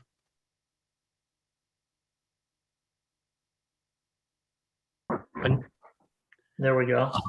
Yes. I'm sorry, I was in the restroom. We're Did just you want to saying respond? Were you responding to that? that in the positive, we don't serve breakfast, so we're not a 5 a.m. and we're not dropping keys off to people for delivering. So generally speaking, we don't get prep staff there till after 8 anyway. Court, I'm just going to ask when you're not talking to mute yourself because you were having a conversation with your colleagues and Mr. Alves was talking, so I had to mute you. So just, Oh, I'm sorry. we're in Zoom world right now. Mr. Atwood? And my only other comment is, in addition to the smell adjudication, I would think that having that enclosed would also, the transients of things closing, the barrels closing and stuff, it would muffle all those sounds. So I would think it would isolate the waste process, putting it in as well from a noise perspective. Thank you. Back to you, Mr. Ellis. Okay, very good.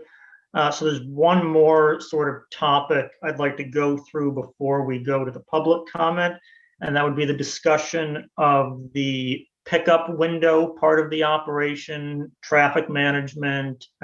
We've heard issues about the current location, a lot of cars stacking up. Some of that may be due to the pandemic. What would be the hours of this? Is it gonna be when the restaurant is at its peak and there's also going to be traffic from this? So we just want to speak a little bit about that pickup window part and how we're going to handle, mainly it's the traffic aspect of it. So we did look at that yesterday and they looked at things. I actually called clients over here in Portsmouth at Fieldstones that have that takeout. And what he said was tea times. When I call, and I never noticed it, but if I call Fieldstones, they tell me my pickup is it'll be ready at 7:23. It's not necessarily because it'll be ready at 7:23. It's because they have 2 or 3 other people scheduled during that time period. So by scheduling people every few minutes or every 5 minutes or whatever it is, they control the people that aren't just coming and waiting and giving them times. Not definitive, but it helps, and they've agreed to do that. They also looked at their hours and said they're going to have windows where they have takeout. And generally, if their restaurant's full, they really don't have time to be doing takeout. So they'll be during peak hours where that would be the most problem. They wouldn't have takeout, and they'll advertise takeout windows or takeout time periods. Window's a bad word. I think we're probably going to have to commit to some kind of specific hours as part of the hours of operation. We don't have to decide that right at this exact moment, but we're going to we'll need the overall hours of operation of the restaurant, and then we're going to have to specify the takeout part of the operation. You can think about that for a little bit. And the other thing was to designate, the secret with takeout is to make sure that a person drives in and a person drives out and they're not waiting there for 10 minutes taking up a spot, because 10 people create a line and 2 people don't.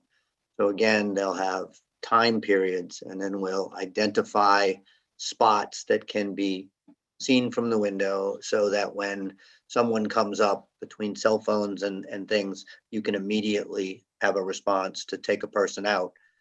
because all takeout is generally debit card and charge. There's no wait while I get change and those things. So they can make it one of the ways to speed it up is to make it mandatory, pay in advance. You pull up, we have a representative that goes and hands that to you. So you're in and out. By getting people in and out, you obviously take up less stacking, you take up less parking, and we'll have a policy for that works. Again, on a 12 o'clock in November, I don't think that matters. But when it does matter, everybody's going to have to do everything they can to make sure that that's not an issue. And we understand some reasonable, unfortunately, takeout happens to be around dinner, so it is going to overlap, during that time. We're gonna have to figure out the exact hours for that, but would you say it's reasonable as part of the ordering process that there's some kind of instructions provided to the customer about where to come to get the takeout or where to park in a designated area or something to sort of not just have them pull in and, wandering around not knowing where to go? And we'll post that on the website. I mean, I'm not exactly the most high-tech guy, but even I use the websites to order these days. So if it says this is the pickup, this is delivery, you'll be given a time, you're asked not to come early. We require debit card or credit card to minimize it. COVID, it's easy because we want to minimize the germs going back on cash, but it also happens to help up the speed and the timing in which a person would be on the premises. But that's just a pretty big assumption that people are going to show up always at the same time. But what I've seen in other restaurants is that at certain hours, you might have to designate some of your parking for those people for pickup. Because, just saying that, I'm somebody that's always early. So, I mean, you could tell me to come at 5:25, I'll be there at 5:20. I mean, so I think that's something you're going to have to plan for, is that 2 spots perhaps during certain hours are going to have to be designated for pickup. No objection to that at all. You may have to designate some of the on-site spots for that, because I'm not sure we have the power to designate. Assuming that they're available. I mean, Well, there's no guarantee that it's going to be available. Right. It's You're just not going that to be able to put a sign up that says in the public spots that those are for pickup. You're not going to be able to do that. no, that's why I say when you designate, I think you have to put in the spots that we're in direct control of, That's correct. which are the spots on our property, not the ones given to us by the easement, That's correct. where we're not going to be in as much control, and as between us and Trafford's can't control. So I think when you're thinking of it, you just look at those natural spots that are right in front of that window, and there's 3 right there that I think are perfect designations. Yeah, that's fine. And I think also with regard to designating the parking, I think we'd mentioned yesterday that employees will not be taking up parking places that are allocated for your seating count. That the plan we heard yesterday was employees are going to park at the current location of Chomp, which is going to turn into some kind of catering kitchen, that they will not be parking on site, taking away from your seat count parking. We did say that. We did mean that. I just think as a practical matter, I'd ask you this. I don't think that matters in January and February and March. I don't know down there, but as a practical matter, we all know when that lot's going to be a commodity. We were all there yesterday and there were 6 cars and it was us, or 8 cars and it was us. So if you can fashion a way to make that at times, I don't know if it's by months of the year or at times when the parking lot is at 80% capacity, employees are anticipated to be at 80% capacity, employees won't park on the spot. So we're going to regulate it. I'm just not exactly sure that in November, I have to have a guy park over at the other restaurant and run a shuttle service when the parking lot's wide open. So if we have to, that's okay. But if you can consider a practical solution that. Well, there are time limits for parking in those spaces. So an employee that's working an 8-hour shift we don't want to move in their car from one spot to the other. So, I mean, Oh, okay. I mean, that's there, and it's posted. Do you have, is that the rules and regulations for our spots as well, Bob? Not for your side, but for the public spots. Right. You mean in the 18 that are in the public parking lot that are allocated to him? That's correct. Not the ones that are on your lot itself, the extra 10 or 12. That's correct. Trafford's has a sign on their spots that limits people, but that's their decision. that's your decision with respect to those 18 spots you have. On the public spots, it's posted that there is a time limit. Well, I have no problem with a statement that says employees will not use the public spots, period. I don't think we need the public spots anytime. If we can't put them on our own spots and be comfortable that we have enough spots, we're not going to put them on the public. So I think employees not using the public spots at all, forget the time limit, is fine with us. I think you would want to say that you don't want your employees anywhere on the site. Well, again, we don't want them on the site when it's anticipated where those spots are going to be filled. But if you have 4 Yeah. employees, that's 16 seats in the winter. I mean, it's, we're seeing, again, I mentioned this last night, through COVID, we saw extraordinary high meals tax coming from Warren. So I think you're doing yourself a disservice. You're assuming, well, January and February are really slow for food in Warren. That's not the case. I also don't know how we would condition it other than, I don't think we can just say, on an as needed basis, when it gets crowded, employees don't park there. It either has to be a policy or it isn't. And maybe it's a policy of, what time is the restaurant going to open for business? If an employee shows up at 8 to do prep work or something and the restaurant isn't open, fine. But at the time the restaurant opens for business, then employee vehicles probably need to be out of there.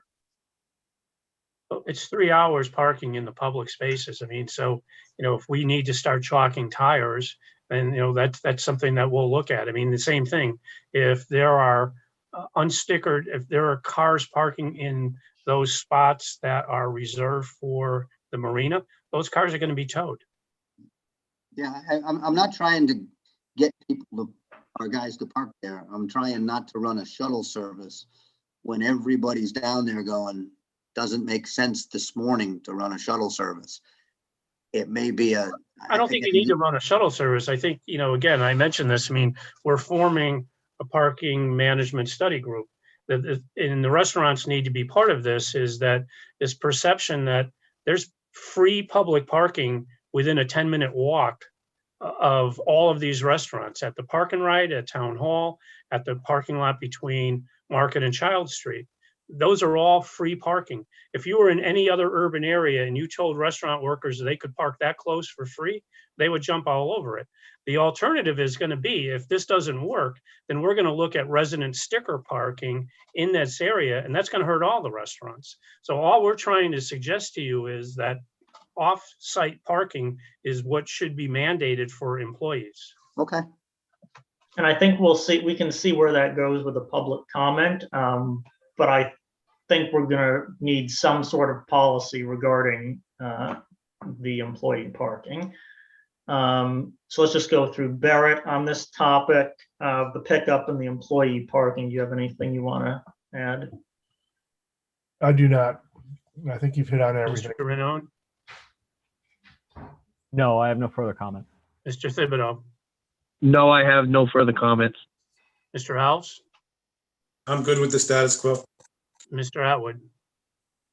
My only comment is that if there are, when it comes to whatever speculations there are on the parking, I would question whether it needs to designate that a shuttle has to be at XYZ location. And that, I don't know why that would need to be codified. I would think it would need to be talking about that the cars would not be parked in a certain place, but I don't think it would need to dictate where the cars would need to be, where the employees would need to be shuttled from. Yeah, I think it could potentially be just they don't park on the property or the assigned 18 spaces, that the spaces that are on the plan are for the customers, and they figure out where the employees are going, wherever that might be. And in Mr. fairness, Chappelle. we had experience last year where some abutting restaurants, employees were parking in those public spaces. So, I mean, it's not, we're not specifically suggesting they're all going to be Chomp employees. It's just something that we need to manage better, and just everyone needs to be aware that we're taking a different approach to how those parking spaces get addressed. Back to you, Mr. Ellis. Sorry. That's all right. Mr. Chappelle, is there any other topic you want to address before we go to the public comment? I think we're all set for now. Okay, does anyone on the board want to address anything else before we open the public comment? I'm not hearing anything. All right, so with that, we'll now go to the public comment portion. So in order to comment, if you're on the video, you can raise your hand or make some sort of gesture or click the raise your hand icon or enter a message in the chat so that we know that you would like to comment. We want to be able to hear everyone's comments and concerns, but we do ask that you keep all discussions respectful, that we stay on topic, and that we don't get involved in sort of accusations that he said, she said, and go down that route. If we do, we're going to rein things back in. So I see in the chat, Jan Moniz has a question. So I'm going to call upon her first. If you'd like to go ahead and unmute yourself so you can speak. Thank you. Thank you so much, Mr. Ellis. I have actually a few questions. Ms. Munoz, if you could just identify yourself, name and address, please. My name is Jan Monis, and I reside at 277 Water Street here in Warren. So just in regard to where they were adding additional parking spaces, I just want to clarify that all of the current landscaping is going to be removed and we won't have any kind of vegetative buffer in between the buildings.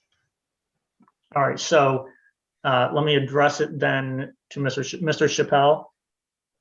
Do you want to respond? So the question is, to add the additional parking spaces that you're putting on the property, will there be any remaining landscaping on the property in terms of planting, or is all that going to have to be eliminated to accommodate the parking?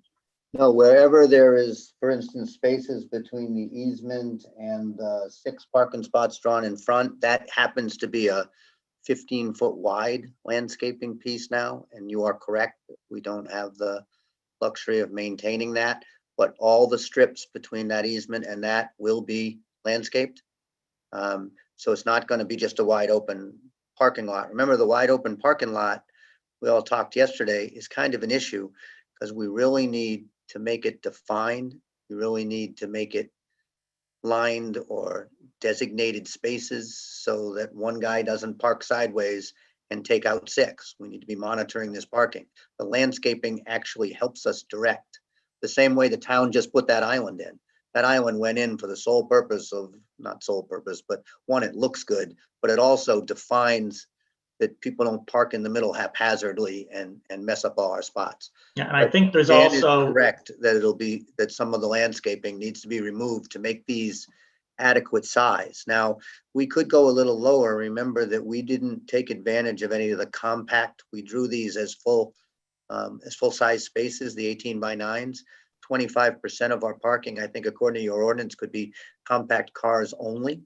We could save some landscaping, make them compact spots, but you know, they work a lot better in a mall than they do here, because some truck's going to park in a compact spot and take out our driving lane. So we're trying to make sure they're big enough to adequately serve the purpose of your ordinance. And again, I think we have to Oh, find out where the fire marshal and the fire chief are on this issue too. yes, so that may also impact the landscaping, but I think also in the ordinance in the parking lot area, correct me if I'm wrong, Ben, there are some requirements about plantings or landscaping with regard to the parking That's area. correct. Yep, So, absolutely. you know, take a look at that part of the ordinance. I think we definitely want to promote having landscape in these spaces just to soften the edges, but it's going to have to be coordinated with access for the fire department and to meet the parking needs. Sure. My biggest concern was on the westerly section of their property, where it looked like they removed the current landscaping where a car could potentially park on the sidewalk and inhibit, you know, safe passage along the sidewalk area. That was just one thing that struck me.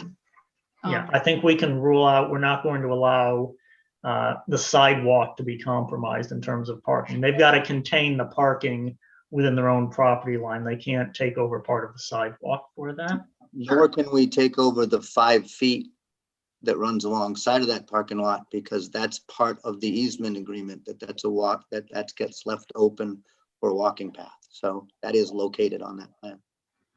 So my other question is regard to everyone's talking about a live roof, and those are lovely in California when houses are very far spaced apart and the elevations are kind of like a stair. How do you maintain a live roof? And how, and I guess the second part of that question is there going to be pest abatement? Because someone mentioned that there aren't a lot of raccoons in Warren, and there are, and I had a skunk walk in my house last year. So we do have pest issues here because everyone wants to be on the waterfront.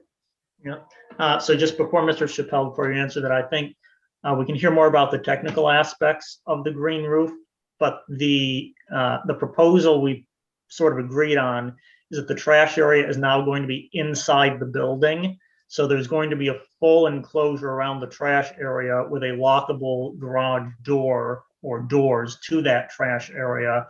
So it's not going to be open for any animals to go into. But on that point, if you have a living live grass roof, I'm sure squirrels are going to love to hide food in that roof. But we can hear more about what kind of plants. If does Mr. Principe want to speak about the roof, or who wants to speak about the roof? Yeah, sure. My understanding is designed with low growing, low maintenance plants that are designed to take the water, utilize as much of the water. Yeah.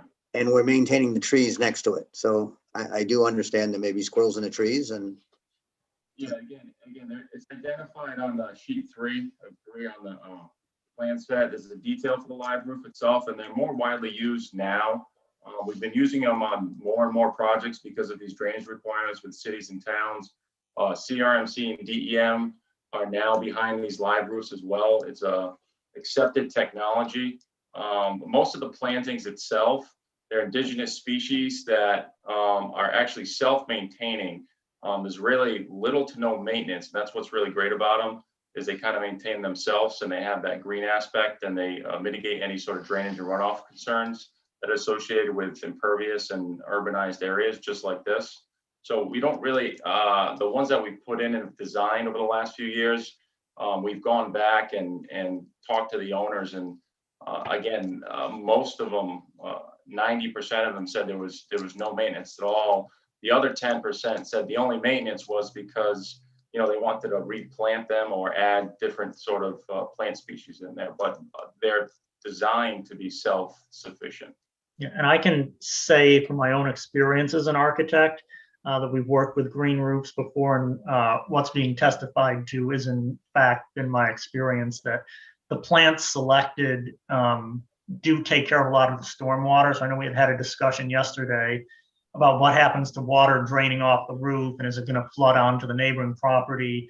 Well, that water can all be reused and captured up there to water. The plants are going to take advantage of it, and the stormwater all has to be contained on their own property. So a green roof is a very favored technology, and I think is definitely preferable to having like just a black rubber roof up there. It's definitely, in my opinion, a significant improvement. And pest abatement? On the roof or in general? On the roof and or in general?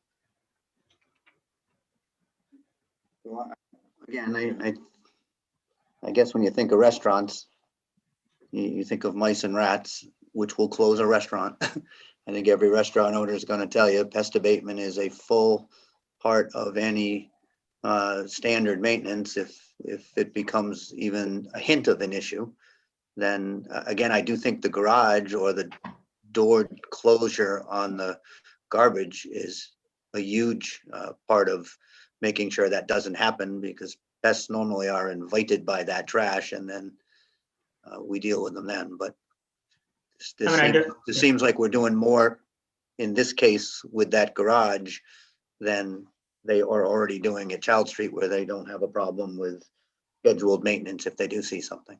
Yeah, and I would just say that, with regard to the squirrels, I don't know that any more than you can stop a squirrel from running around on your own roof or in your gutters or in your lawn. They're a natural species. They're going to climb wherever they want to. And I don't know if that's necessarily a pest problem. I don't think we've heard anything that the restaurant is going to attract more squirrels to the area. The squirrels already live there, so they're going to be walking around in that area. Mr. Rawls has his hand up, Mr. Ellis. Hold on. Did Ms. Moniz, was that all your questions? No. One more question. So you were discussing where people stop to pick up their takeout.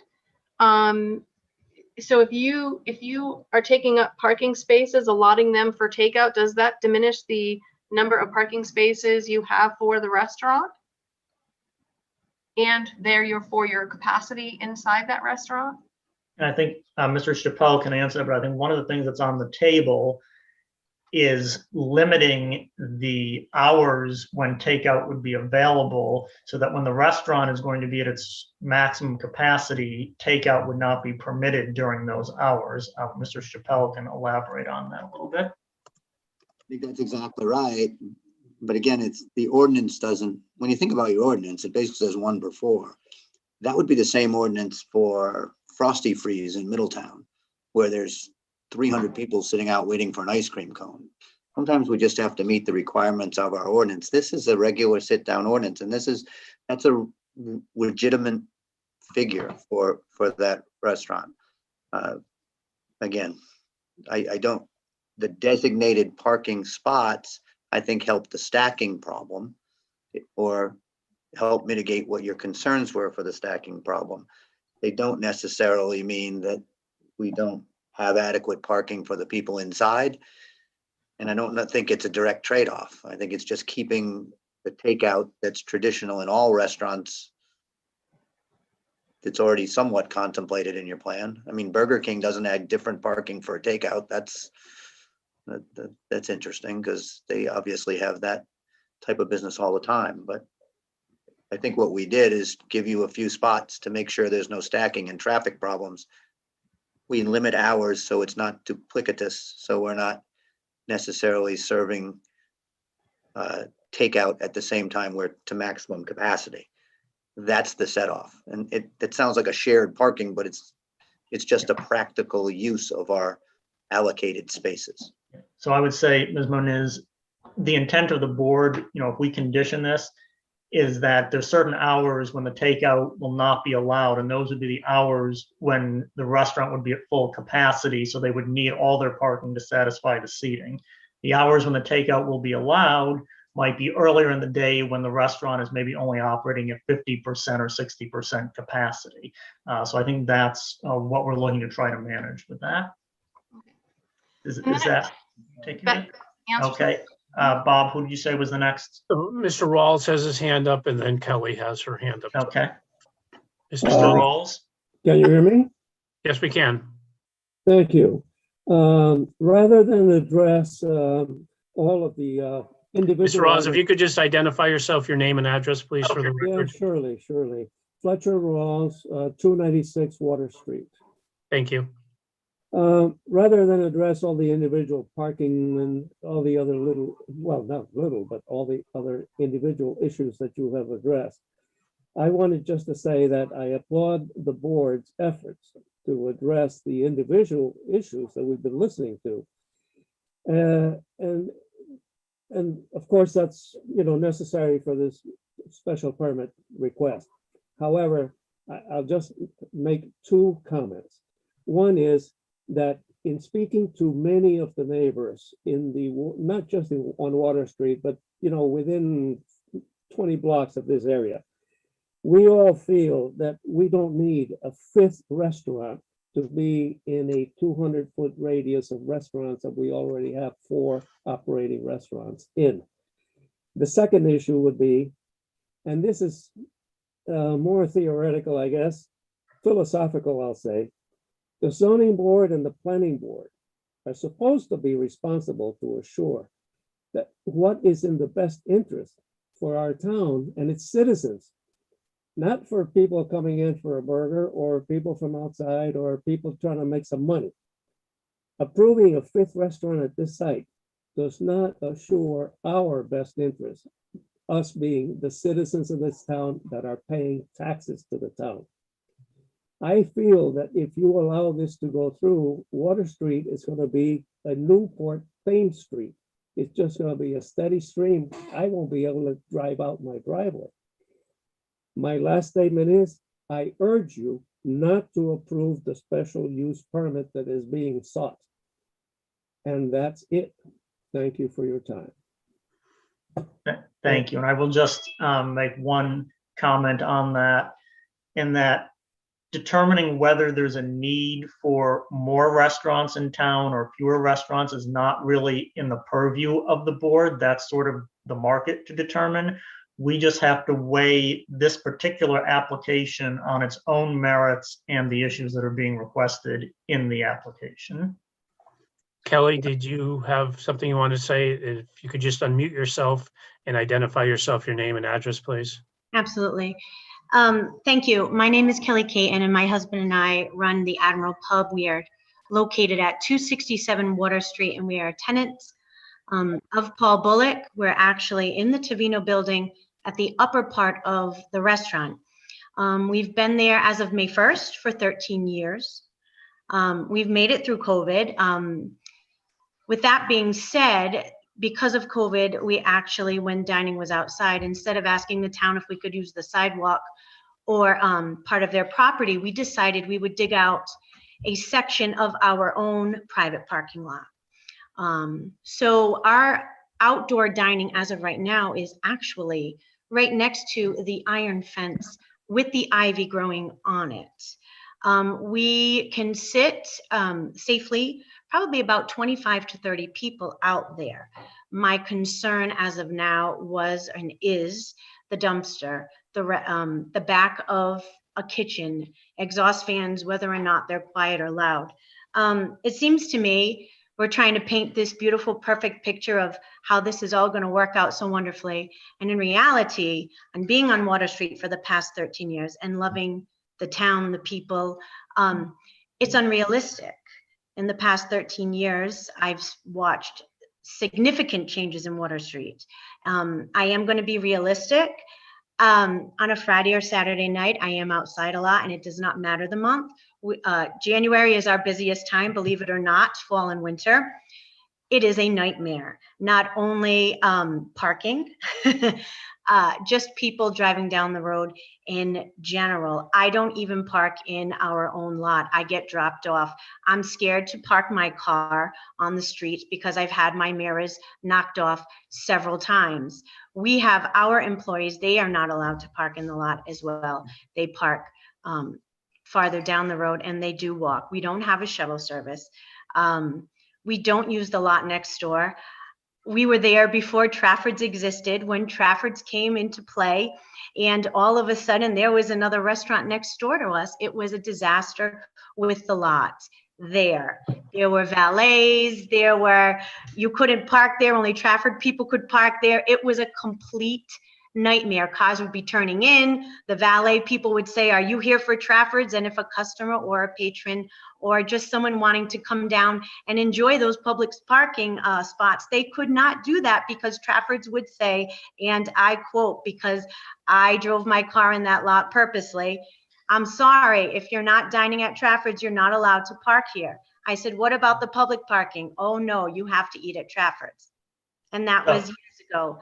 Yeah, Ms. Caton, just before you finish your statement, Yes. I want to say whatever's happened in the past with another establishment Okay.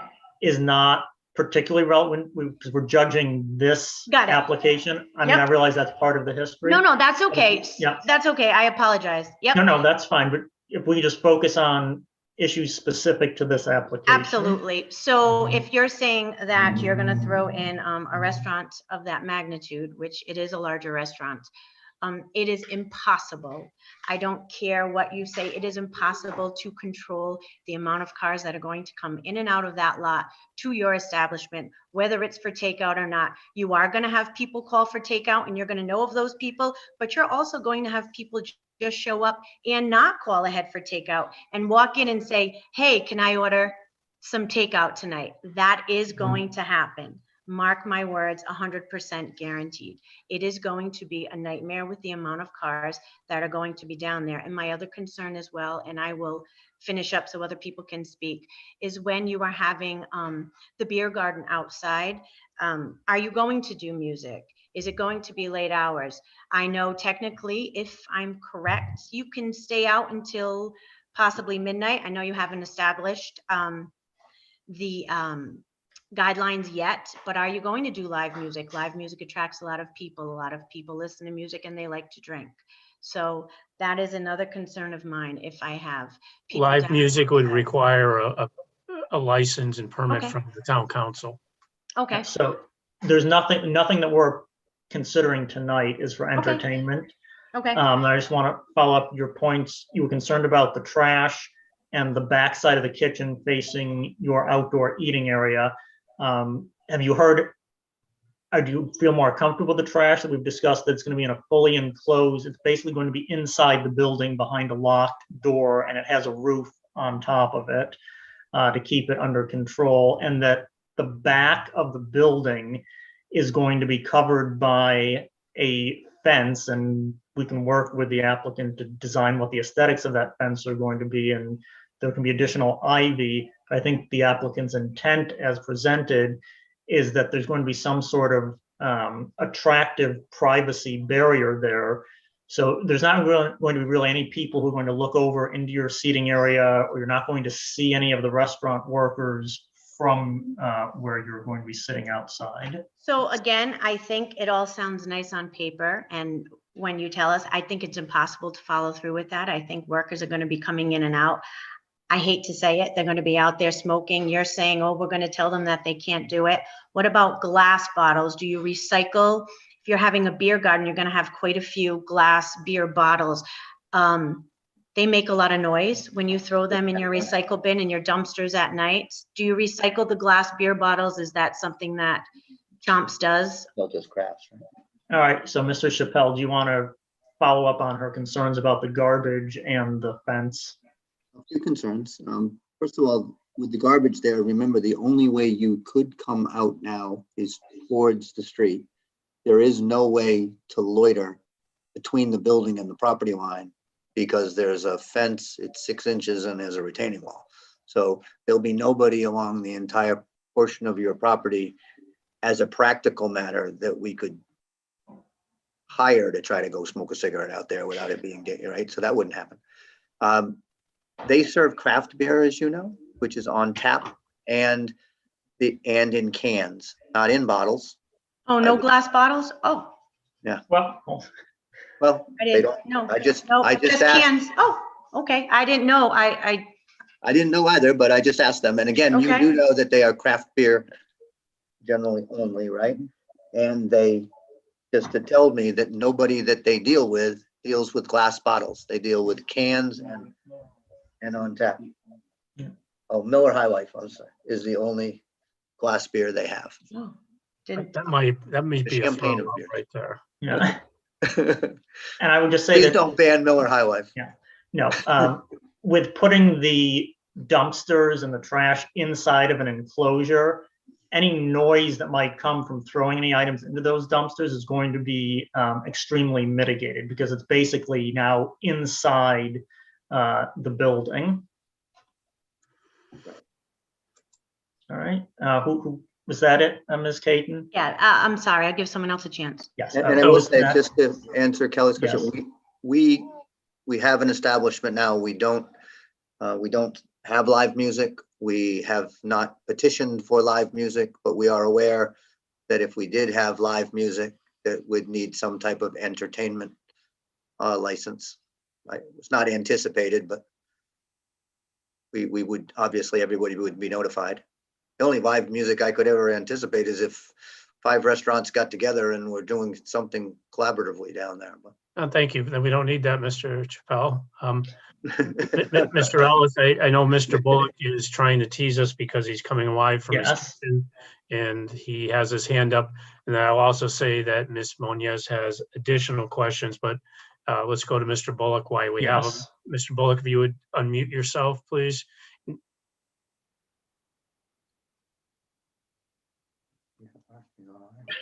There we Just go. state your name and address, Mr. Bullock, for the record, please. Paul Bullock. I'm the owner of Tabino Restaurant at 267 Water Street, Warren, Rhode Island. And I'd just like to make a statement that I've given to the zoning board and address the zoning board in particular. First, I'd like to say that I commend Sam of Chops for outstanding entrepreneurship. He has shown in building Chops on Water Street. He took over a small breakfast place, in a not so nice area of town, and made an extremely successful restaurant. It took courage, determination, imagination, and most importantly, hard work. I know because I know what it takes, because I did the same thing 49 years ago. I started Tabino Restaurant on Water Street. Not so nice then, and I built a very successful restaurant. Now I am faced with a commercial kitchen placed on my property line. The fumes, the noise, the nonstop activities will create an unnecessary hardship for my 2 tenants. As you heard, 277 Water Street Jan and the Admiral Pub, the Caton family. Jan, my tenant, has recently spent $20,000 making it her home. She loves Warren and she wants to buy the building someday and live in Warren forever. The proposed new kitchen will be right at her doorstep, interrupting her all day, interrupting Jan all day with deliveries, employees, and dumpster pickups. I believe she will possibly opt out of her lease, and I will lose a great tenant. The Admiral Pub, my other tenant, has built a garden area bordering the commercial kitchen. The noise, fumes, and the dumpster would crush his peaceful dining area. The pub needs the outside area to survive. Without the additional income, the Caton families don't think they can meet their payments. The negative impact created by giving a variance to building a commercial kitchen on the border of my property would hurt one business to help another. The project is not neutral because it would never negatively affect my business that took years to build.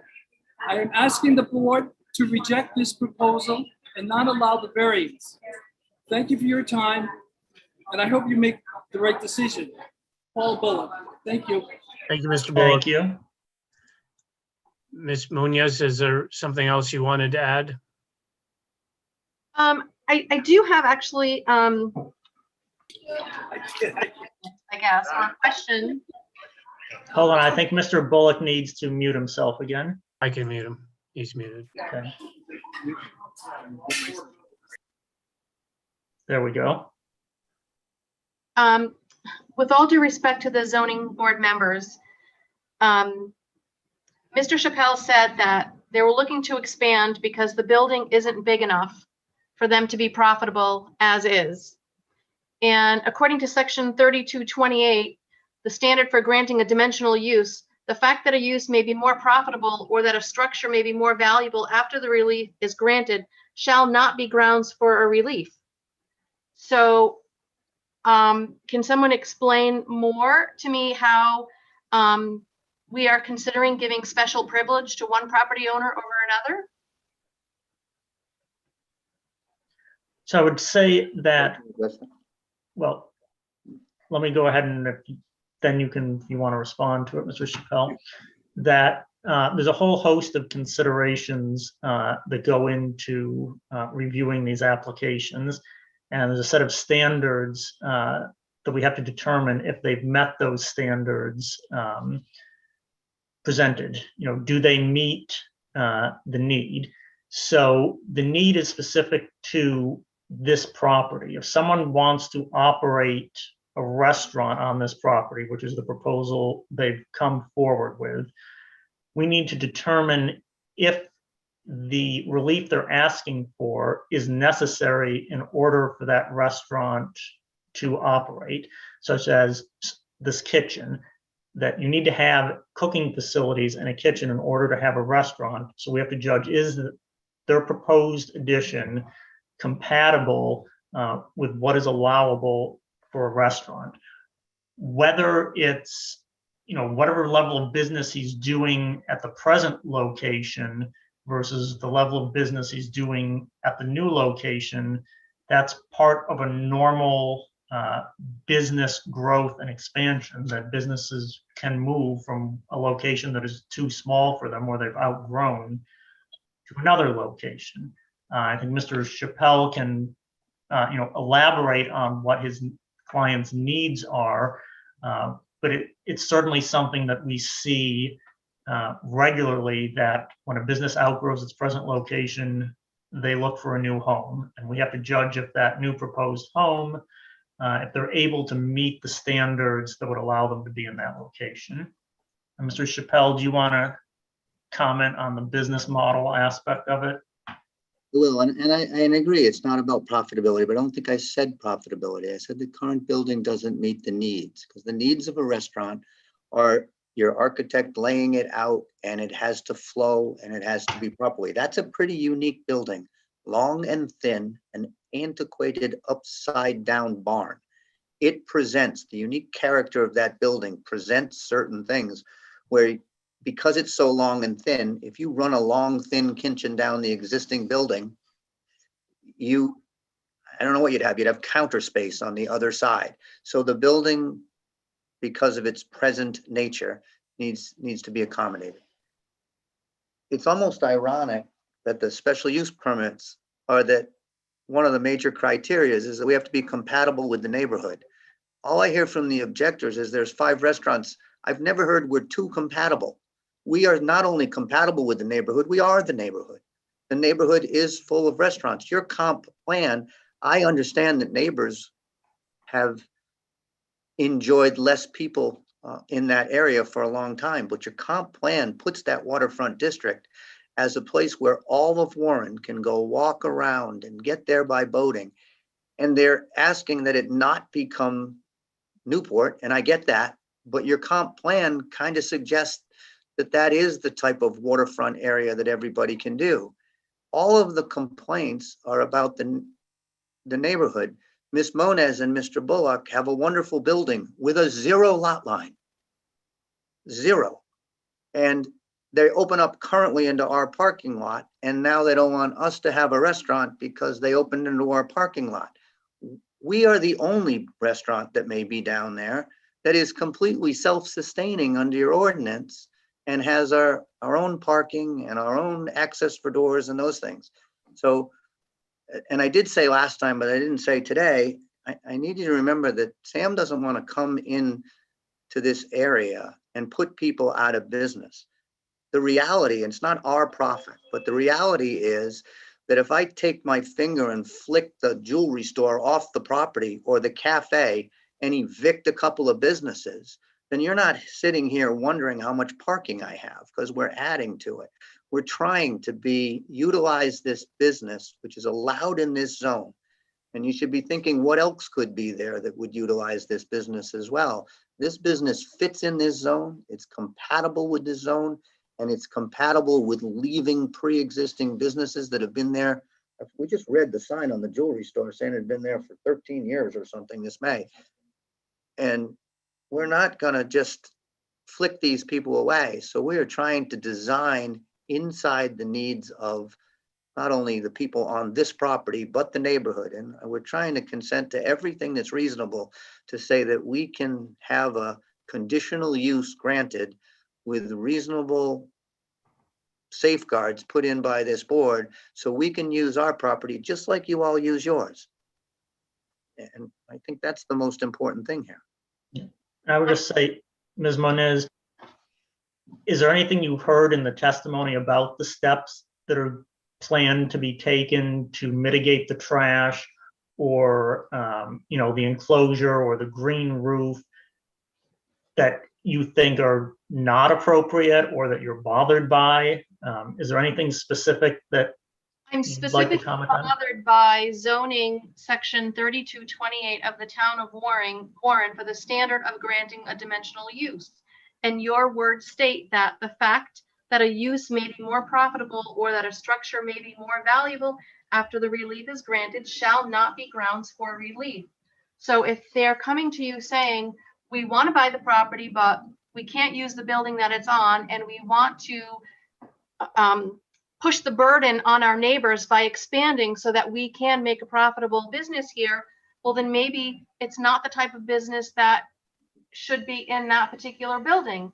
And that is not the neighborhood's burden to find the proper tenant for that type of building. And it's not that we don't want Sam and his family in the town of Warren, because he is currently, running a very successful restaurant. This particular project would actually create a nuisance in this neighborhood, which again is part of the zoning. We have not done any traffic studies to see how more vehicles could impact this area. It is not that we want to have a ton of restaurants in the same area or that we feel it's competitive or anything. It will create a nuisance. And if you don't think so, please come and ride your bike down Water Street on a nice Saturday afternoon or a nice Sunday afternoon and try not to get hit. So, Ms. Munoz, thank you. I mean, I think we understand your point. Mr. Ellis, I think it would be helpful for Mr. Ferreira to just reiterate what the requirements for approving a dimensional variance are. Basically, the requirements are on the section 32-26, correct. In addition to that, because a dimensional variance is being requested here under section 32-28, the key, I think, was what Mr. Chappelle basically explained. It was if he came here before this board and said, hey, listen, I have this business, I want to expand it because it's going to make me more money, and then ask for relief. That's what that example in the law and the ordinance is talking about, is that particular one. The key here is that it's a permitted use with a special use permit, and basically the financial aspect of it is under that type of hypothetical.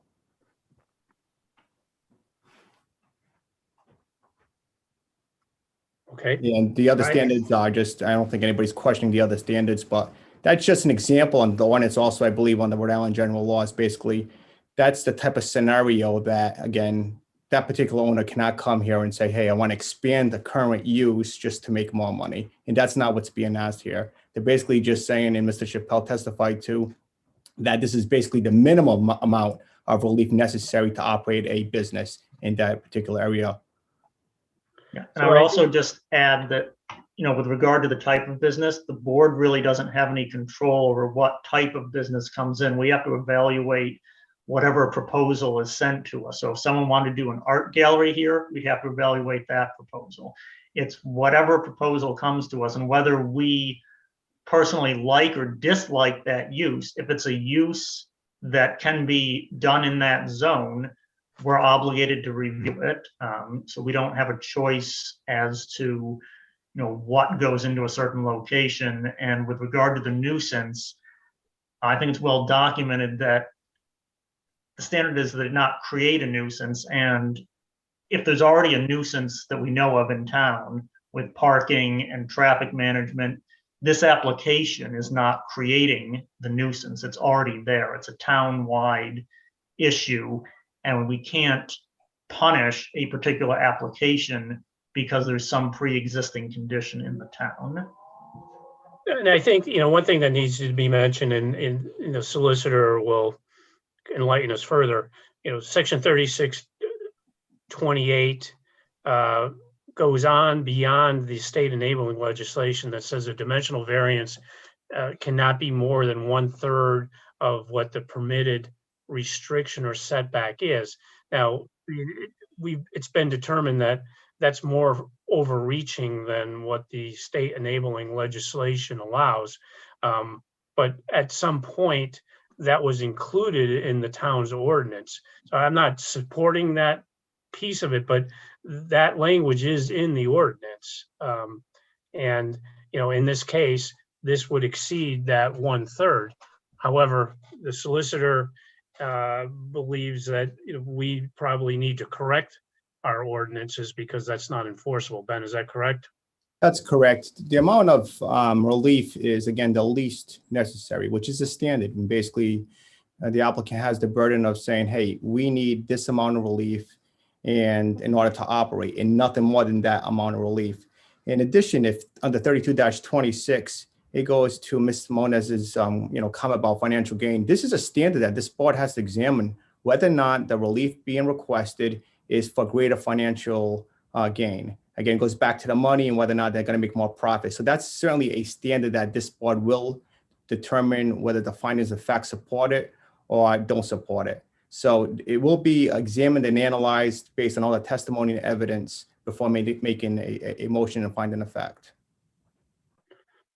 And we could add that the dimensional use is actually less. We talked about going higher or lower. He's actually less, but it is 3-dimensional. And I think the applicant has shown that he's going way out of his way to have a live roof and enclose the garbage area and just about everything that he's requested to make the building better in the future than it is now. I mean, our site visit yesterday, place needs a lot of work, and I think the applicant's putting that in. So I don't see all the complaints on it so much. Mr. Ellis, I'm just going to give a last call. I know, Mr. Quadrucci, you had your hand up. Did you have anything you wanted to add? Also, we have on the chat, John Zayak has a question he had put in. Yeah, Mr. Zayak, did you want to? Is it okay to speak now then? Yes. Please identify yourself, name and address, please. Okay. My name is John Zack. I've owned the property at 303 Water Street for 22 years now. One question I do have, what are the expected hours of operation? Is it going to be a restaurant that's going to be open 7 days a week? I may have missed that in the conversations.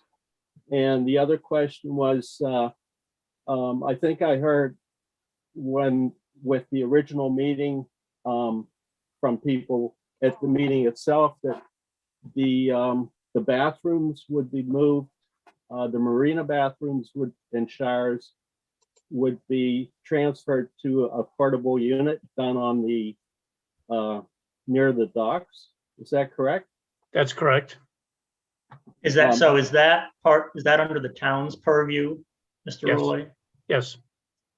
So there was an agreement with Mr. Bilodeau that the town had access to bathrooms in his building for those members, people that had slip rentals. And there was an agreement that Mr. Bilodeau could, in exchange for that, have 3 slips, one at full price, 2 at reduced price. Understanding this project was going forward and that was not going to be able to work out going forward, the town is moving forward and constructing or providing new bathrooms.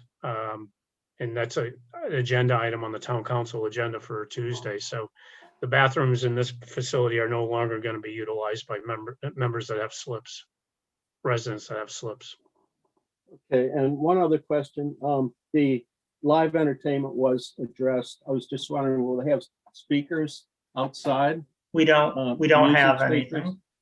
Okay. There's nothing. They said they'd have to go for an entertainment license if they're going to be broadcasting music or doing anything like that, which is not in the application. Mr. Chair, I also believe they would have to come before this particular board for an amendment to the special use permit if they want to add live music. Okay, and I think you have addressed some of the other issues, which I thank everyone for. I do have one additional concern. Is it possible to put limits on the power washing in that area? In the past, there's been power washing at all hours of the night, and it's affected my sleeping and, some of the neighbors.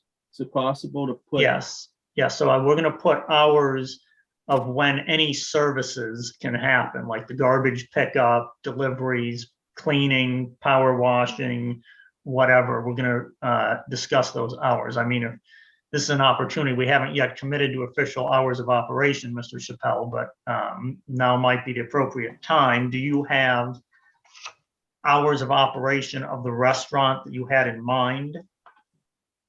I don't think they opened to service until 12 noon.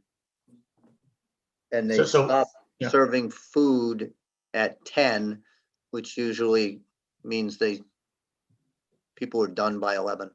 So what you're proposing, and what we may modify, is that the restaurant will be open from 12 noon until basically 11 p.m. with patrons there, with food service stopping at 10. Is that what you're proposing? Well, that's their hours. I mean, we're gonna have to pick hours for this location. I think legally every other restaurant's open till later, and I certainly don't have any objection to liquor licenses that have to be transferred, setting those. But to say forever, we have to come back to the board if they change their hours till 11 o'clock on a 4th of July week, for instance, that the world may be busier than other weeks, might not be so fair. Part of this usual, very typical, to address concerns, we're going to need to set what are your regular hours of business, and what days of the week does this apply to, this 12 to 11? Open every day, right? Yeah, I think they're open 7 days a week. So we're going to have some discussion about that. And then, so what is your proposal within the hours that you proposed of when the takeout is going to be available? Because we're going to need to nail that down. Or maybe better, when is the takeout not going to be available? It's as business dictates, and it's a little more difficult in COVID, but I get it. We're going to have hours. I get it, but we don't even anticipate, we were hoping that COVID's over by the time we open, because as we stated, there's no way we're going to be open until at least September or October. When takeout comes in, we plan to regulate it so that we have, like we said, the tea times and the designated parking. And we don't anticipate having takeout when our restaurant's at 80% capacity because we're serving food. To say that that's going to come at 6 to 7 on a Friday night makes it a little difficult for us. So we're open to some type of regulation that says we won't be at 80% capacity inside, and we'll shut down takeout at all time. We're at 80 capacity. 80%. I'm not sure that's something that can be policed, because no one's going to go around and count how many people are in your restaurant when you're doing takeout. I think, in my opinion, we're going to have a firm commitment on the hours of operation, because that's the only way it's going to be enforceable.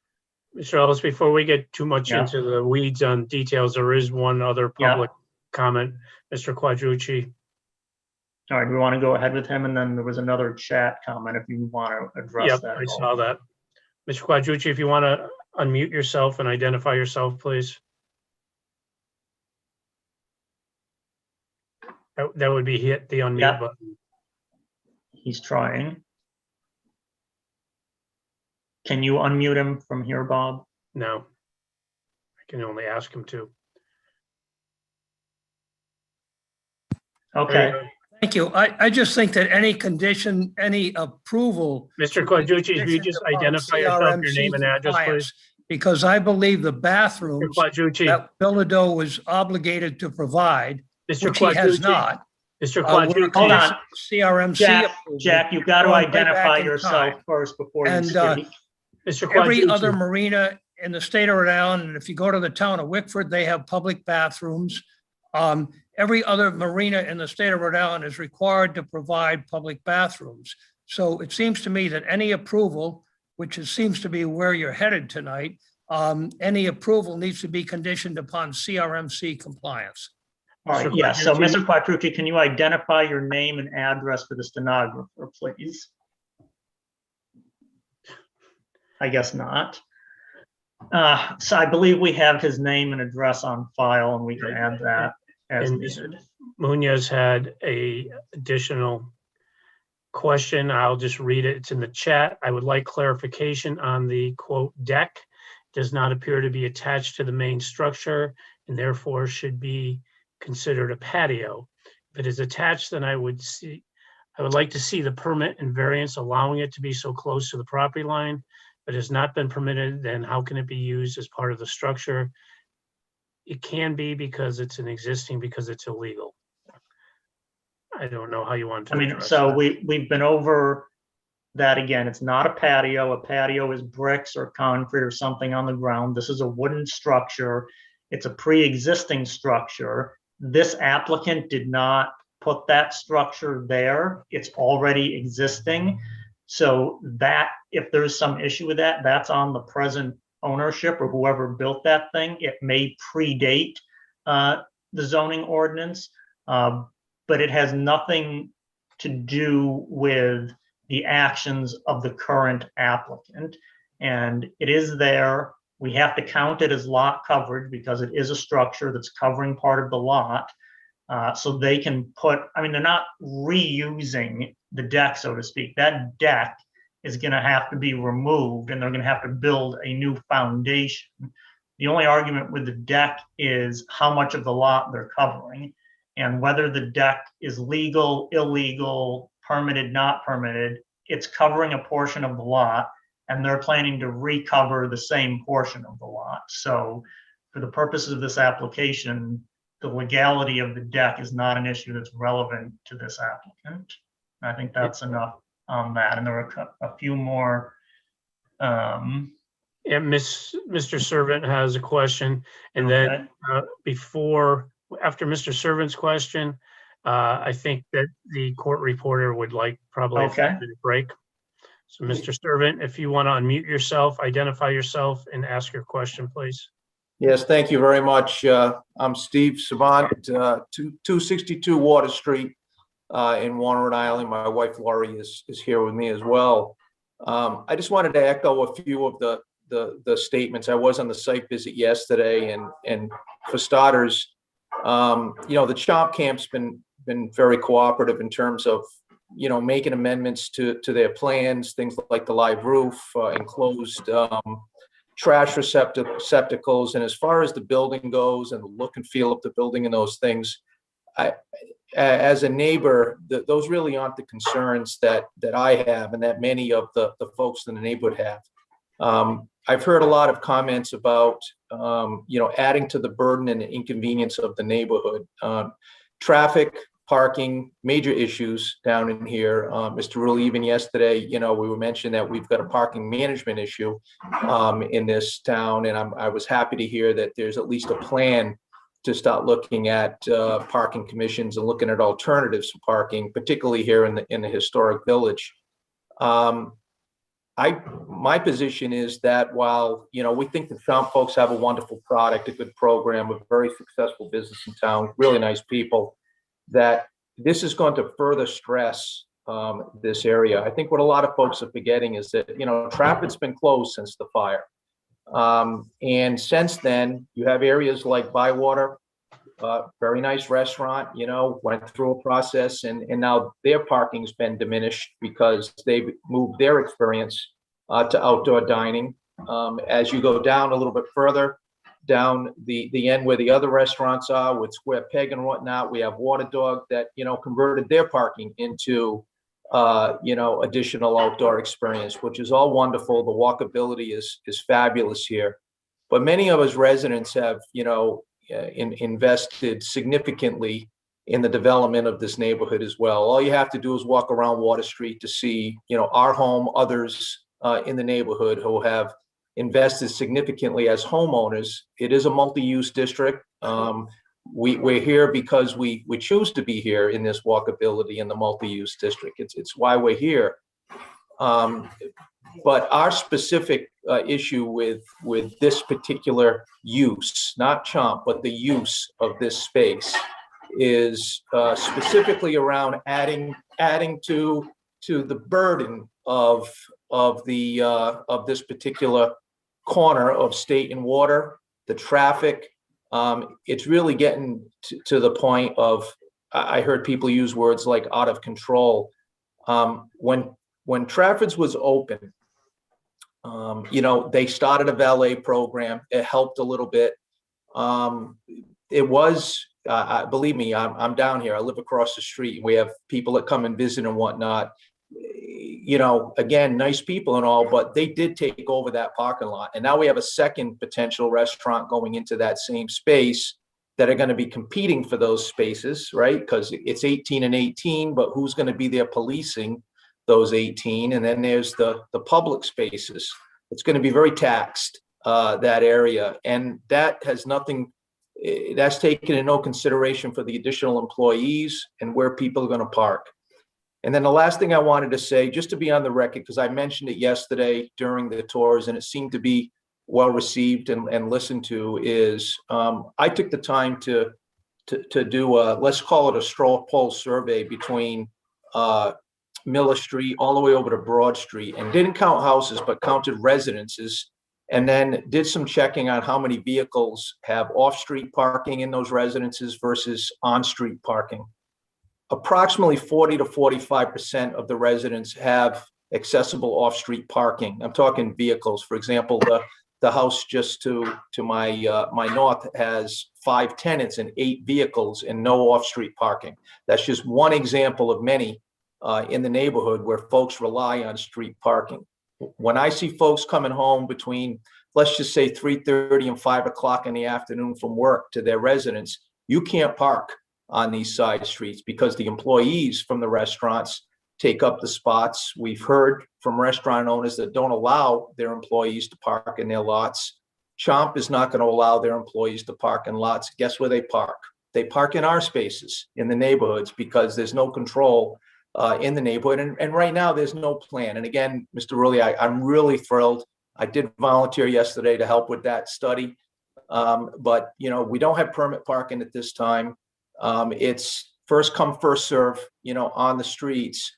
But first come certainly isn't in the favor of the residents between, say, 3 o'clock and 8, 9 o'clock in the evening. We have to fend for spots. And I even know personally I happen to have parking for 2 spots, but have 4 vehicles in this household. And it's not uncommon that I have to park blocks away when coming home evening, and then 10 o'clock at night, walk over and get my car to move it closer to my home. So that's a burden. That is a burden on the neighborhood. And I just wanted to be on the record as a voice of several of a resident of the area. Thank you. Thank you. Mr. Ellis, I'm going to suggest it's 8:36 in respect for the court reporter, that we perhaps reconvene at 8:41 to give her 5 minutes. Yes, we'll have a recess of 5 minutes.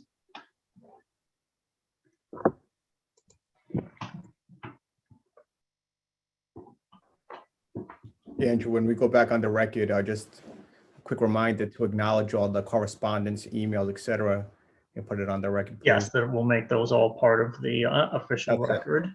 Thank you.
So Heidi, when you give me the thumbs up or send me a message, we'll know that we're good to go. Two thumbs up, okay, better yet. It's 8:41. Mr. Ellis, I think we can continue. All right, do we have everyone on the board back here? In some way or form, yes. All right. So is there anyone else pending that still wanted to speak from the public?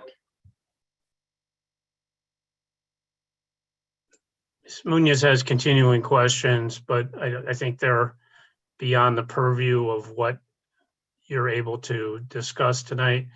I would agree. Mr. Quadrucci felt like we muted him. We did not because he couldn't hear.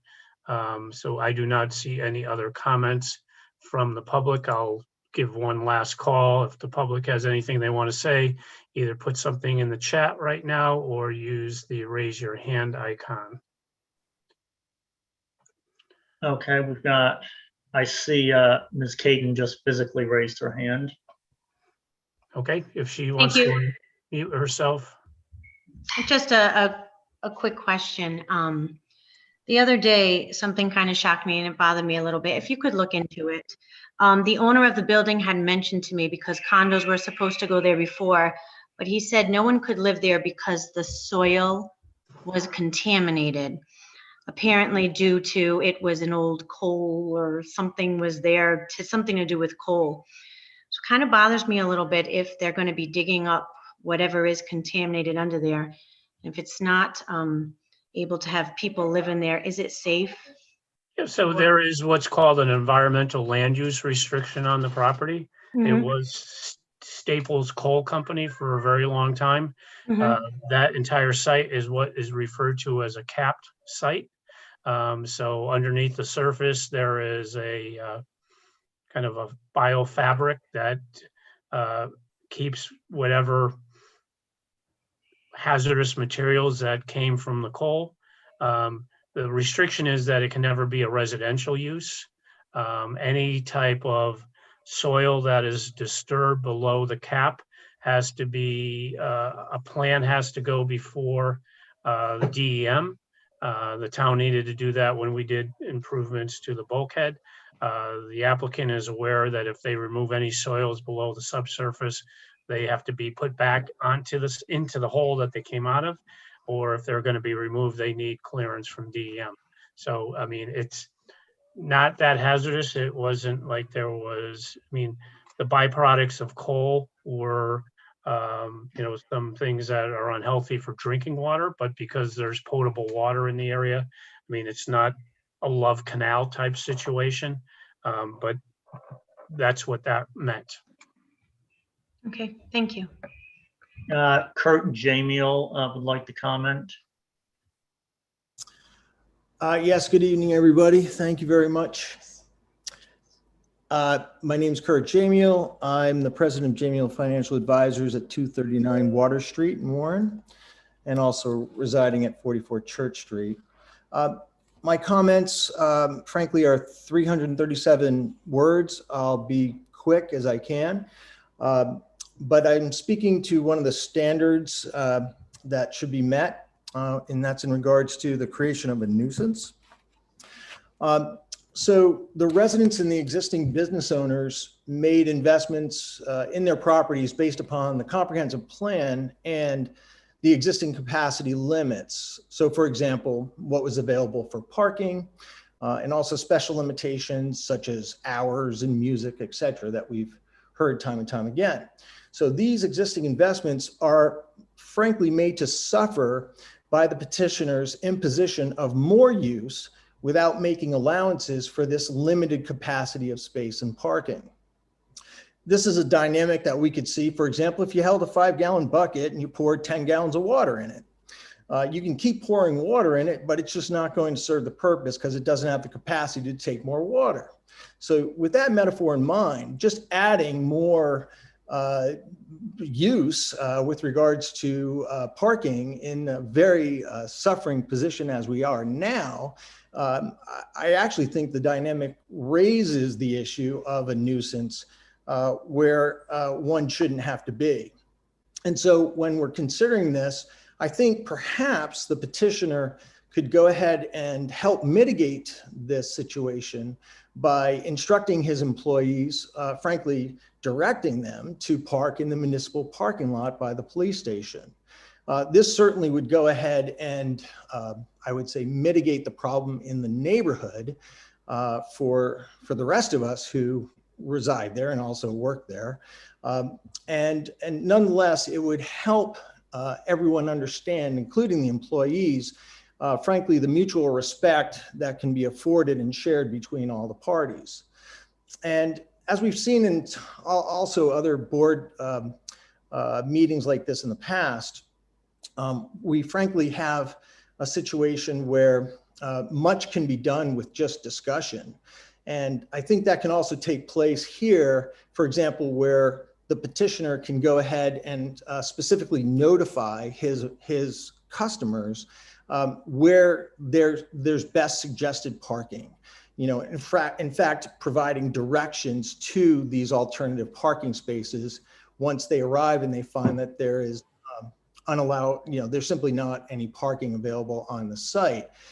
That would prevent the congestion. And the concern is that with the narrow street that we have with Water Street and the narrow entrance and exit from that property, in combination with the neighboring restaurant tenant of Trafford's, that is going to pose significant congestion, which is posing a hazard and a danger, not only to the other motorists, but frankly to the pedestrians. So I think that is a very serious concern in terms of that to-go order situation. And once again, I think it's just a matter of Anyone giving hear it. me? I can't hear what's going on here. That was Jack. Hey, Jack. So this is Kurt again. I'm just going to finish up by once again believing that, in fact, the petitioner is someone who, frankly, wants to go ahead and have a mutually respectful engagement with the community. I know this petitioner, frankly, on a business level, and I have full faith and confidence that he will rise to the occasion and make these notices applicable and directives to his employees, which would help us all. And there's no question about it. In closing, frankly, let us not forget the great sacrifice made by Luther Blount, and not so long ago, actually, which has afforded us all the access to the waterfront as a public body, and with special preferential treatment for those engaged in the marine-related industry. And that concludes my comments and my questions. And hopefully, by the way, we won't have to have an overwhelming police presence along Water Street because of, frankly, insufficient guidance and directives, provided to customers, employees alike. So thank you very much. Okay. In the chat, Ms. Moniz, do you have an additional question or a separate question from the legality of the deck? Because I think we've already been through that. It's not pertaining to the deck. I just want to be clear on the record for Bob. My last name is Moniz, not Munez. So I'm Portuguese, not Spanish. Okay. My apologies. Okay, so is there anyone else now for public comment? I'm not seeing anyone, Mr. Ellis. All right. Can I comment quick on Mr. Jamiel? Oh, what was that? Could I comment quick on Mr. Jamiel? Oh, certainly, Mr. Chappelle. I thought there was a couple good ideas there. One was we've already conceded that we won't have any of our employees park on site. I have no problem with directing them to park in any specific municipal lot, but I think that's going to have to be open to what the town tells us to do. And I certainly have no problem as a condition putting on our website a parking notice notifying where people could go to park to get free municipal parking in the alternative. And I don't know how to put that as a matter of condition other than we should, when you have the parking commission, we will participate and will honor the directives. I think our easement for parking gives the town the right to regulate our parking. And it also has a good faith requirement for us, the town, and Trafford to cooperate together for the development of this property. So I think we're contractually bound to work with Bob or whoever is working on this parking commission and putting something on our website and directing our guys to municipal lots as opposed to the space right in front of someone's front lawn makes perfect sense to us. So to the extent you could put that into a condition, we would not be opposed to it. I thought it was a good idea. We can probably formulate that into something. And I just think in closing on the parking, I think it's important to note that the applicant has demonstrated through the materials submitted, they are in compliance with the letter of the law in the ordinance for the number of parking spaces that are required for their business. They have fully complied with that. They've documented it. They meet the requirement. There's a bigger question well beyond this applicant of overall traffic and parking in the town, and that has to be addressed on a higher community-wide level. But for the record, this applicant is not seeking a variance on parking and meets the requirements in the ordinance. So with that, I believe we can bring the public portion of the commentary to a close unless, Bob, you have any other indications? No, none, Mr. Ellis. All right, so we'll close the public portion. And just a little housekeeping. You have a last minute contestant. Okay, yeah, please step forward. Ms. Moore or Mr. Buckner, you have your hand up. If you want to unmute yourself, identify yourself, name and address in your comment, please. Yes, hi, thank you. This is Eliza Moore and David Buckner. We live at 14 Coomer Ave in Warren. And, you know, thank you so much for everybody who's been here and spent all this time. I think there's been good discussion, and I think these guys really deserve a good consideration. The Glyns are really well-respected business owners in town, as most of the commenters have said. They are also residents of Warren. They also walk down Water Street with their kids and have, you know, a vested interest in a safe neighborhood. So I just hope that people will give them the benefit of the doubt here and trust that they're a part of this town and they really want what's best for everybody. Thank you. Absolutely. I Thank agree. you. Thanks. I believe it's kids plural now. Okay, thank you so much for the commentary. If anyone else wants to sneak in just under the wire, this is the last opportunity. Not seeing any, Mr. Ellis. I'd say Okay. last call. So let's close the public comment portion of this evening. And I just want a little housekeeping item here that the board has received over the course of this process, a number of letters and emails from neighbors and other residents expressing their opinions and observations on the application. And all those materials have been circulated to the board, and they will be made an official part of the permanent record of this hearing. Having said that, what I would like to do is ask Mr. Chappelle, we're going to come back and discuss some fine points like on the hours, but if you have any sort of overall closing remarks you'd like to make before we bring it back to a general discussion amongst the board, and then we're going to go into the detail of what these conditions may or may not be. All right, and I'll be brief, but in doing zoning for a long time, we're here on a special permit. We'll talk about the dimensional variance second, but the special permit under your ordinance, under 30-30, really has 4 requirements. One is it's compatible with the neighborhood. And again, I can think no more compatible than the waterfront district, which is designed to allow these commercial uses and in fact is full of similar restaurant type uses. So I think we clearly meet the standard of compatibility. The second is we won't create a hazard or a nuisance in the area. And all we've really heard is about the nuisance that may exist in the area because of adequate parking, but because of the way everybody needs to work together and maybe a management plan. I think you have to judge us on whether if we needed a bunch of variances, I think you can say we're creating a nuisance. But when we're coming in under the ordinance, under what's allowed as a conditional use, and we require no variances, and we're the ones that actually have the parking that other people may currently be using, I don't think you can hold that against us for whether we're creating a nuisance. I also say that the comprehensive community plan, we're clearly compatible with the plan. I get that people don't necessarily want this to be the waterfront district if you live down there with the residents, but the truth is, your council saw it as that. You've got a zoning ordinance that specifically says that this should be an area that's open for public uses and for restaurant and commercial spaces, and it should be accessible by water and bike and parking and serve the needs of the community. And restaurants tend to touch everyone. And restaurants with decks and patios that look out over the water are exactly the way that people that don't have the benefit of living on that water get to enjoy the Warren waterfront. So I think it clearly is right in line with your comprehensive plan. The convenience and welfare will be served. Well, restaurants do just that. I don't think it's fair to say that because we have a parking issue, even though we do it, we're not serving the convenience.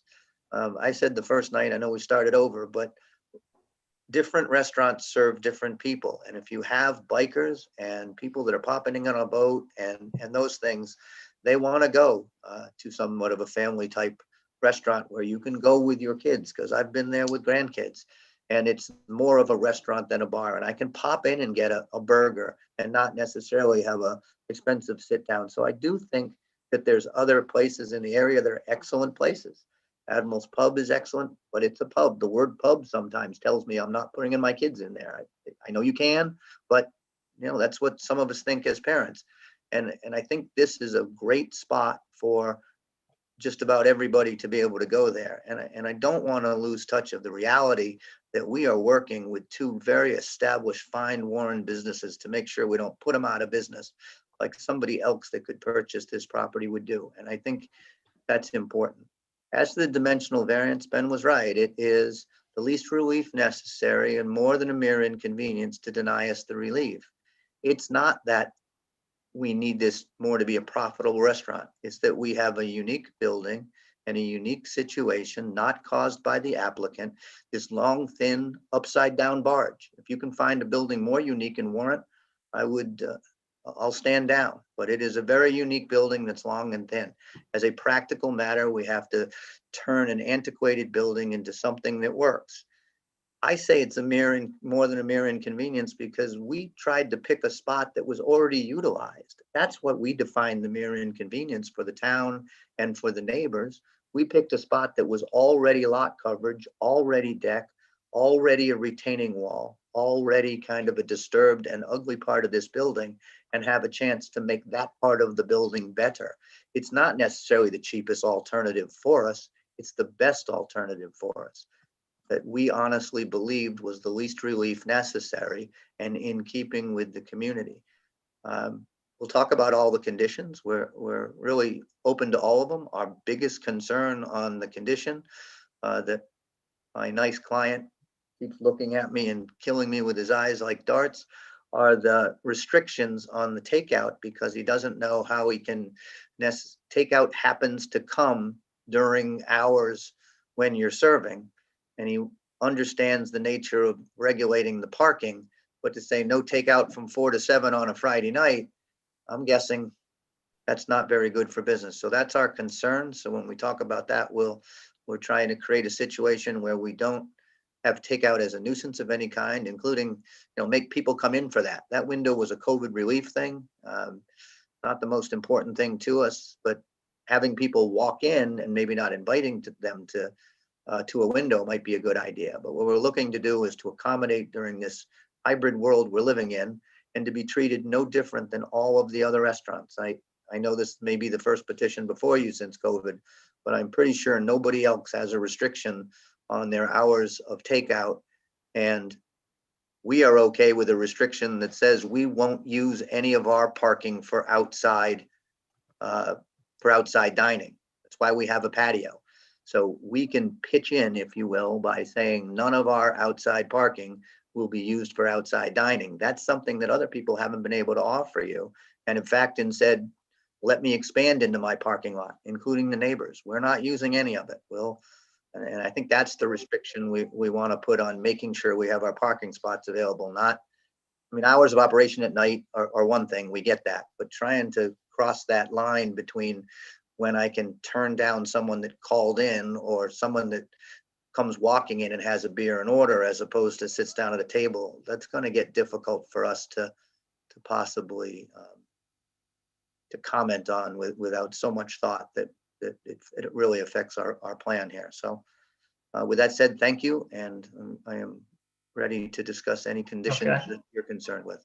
All right, thank you, Mr. Chappelle. So what I want to do now is let's go around the board, get your general impressions of the application, where you feel things stand, and then if we are inclined to move towards a motion, then I think I'd like to, before we get to the motion, discuss all of the conditions, and it's going to be a long list, discuss all of the conditions with the applicant so that we can make sure everyone's on the same page with conditions we're proposing and what they would be willing to accept, and if we need to modify those things. So having said that, Barrett, can you give us your summary on your position? I think I would approve the special use permit and the variance with all the conditions that have been discussed. We probably ought to itemize those. Yeah.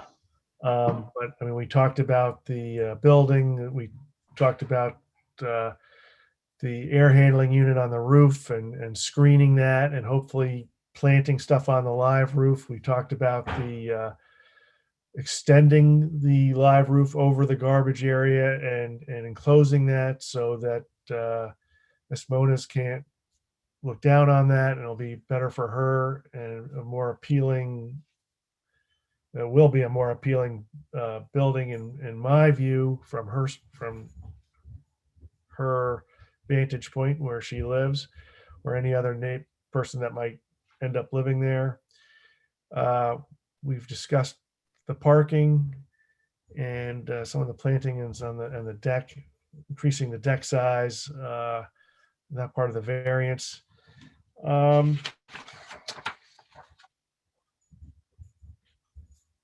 What else did we have? The benefit that the town will incur some of the expenses, the bathrooms for the marina, and the general making this building a much better building. I actually find it to be a plus and a win for the area. I know people are concerned about the traffic and stuff like that, but as you've mentioned, that's something out of our purview, but the parking is not. We meet the parking. And I will take Mr. Chappell's comments about the takeout hours to heart there. I find that to be a hardship to put those hours on. And I think I would let Chomp manage that part of their business the way they see fit. And I think they're aware if they're creating a nuisance. I don't think they'll try and create a nuisance. I think they're going to be good neighbors and take that into their own hands. And if there is a problem there, I think we can revisit that, or at least the town council can. So those are some of my comments to date. Mr. Ranone, your comments? Yeah, sorry, I'm furiously writing a list of conditions. Yeah, we're gonna help you out with that. So I agree with essentially everything that Barrett said. And I'm in full agreement that I honestly don't think that I agree with the idea of limiting takeout hours. And I have that issue for two reasons. One, I would love to be able to say that COVID's going to be gone by September, but I think it's ridiculous to say that anyone can guarantee that in any way, shape, or form. And based on some of the testimony that we've heard and the discussions that have been had, I think it may have been yesterday at the walkthrough that there was a mention of the fact that takeout is 75% of their business currently, and could reduce to something less than that. But nonetheless, we're talking about a substantial amount of the income of this business. And essentially we would be saying, yeah, you can't do that during peak hours, which seems like an incredibly onerous restriction for this board to put on a business. I do think, and we have done this in the past, that this is the kind of situation that we could condition this approval on them coming back for a review of the situation at some point 6 months, 12 months after they open, something along those lines, so that we have baked in an opportunity for this board to review the idea of whether or not the parking and the transit issues in the area are a nuisance. We've even gone so far in the past as to say we will see you at the July meeting a year from now, something along those lines. And I think having something like that on the schedule so that there is a guaranteed opportunity for the largest of these concerns to be reviewed and addressed in a public forum may give the opportunity for anyone who, we could be wrong. It's entirely possible that because of this restaurant, nobody will be able to move on Water Street 6 months from now. It would be tragic if that's true, and I certainly think that there's been enough testimony that that won't be the case.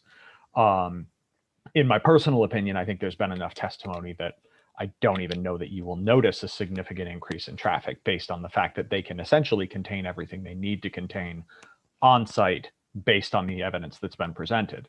But my inclination is to say that having that pre-established opportunity to review the real world impacts of this particular business in this location at some point within a period of time after it has been open and functioning for a while, I think could go a long way to making sure that there is some backstop should any of this go wrong. And you've established that precedent with the entertainment license for the outside deck at the wharf, where you've asked them to come back at a certain date and time. So there's a precedent for that.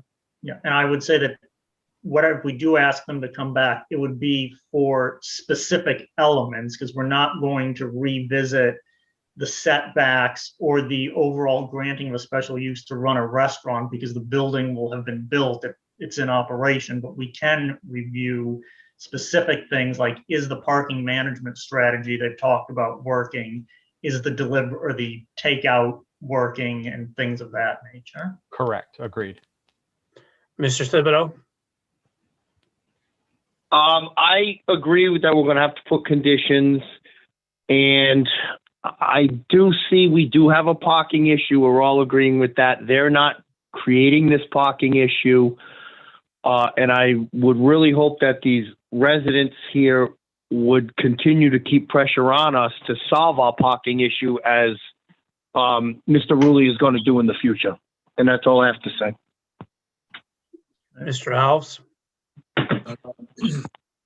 As Mr. Hobie, I'm inclined to probably approve it as well. I think that they've been, I've been to their establishment, and they've run their establishment well. They are members of Warren, and they have been established in the town for a while. It seems like they're trying to accommodate all the needs, like actually adding the extra expense of enclosing the area where the trash is going to be, containing the smell and the sounds and the noises there. There is parking that they are adding to that particular congestion of parking that's there now, which is kind of going to add to that particular area. I'm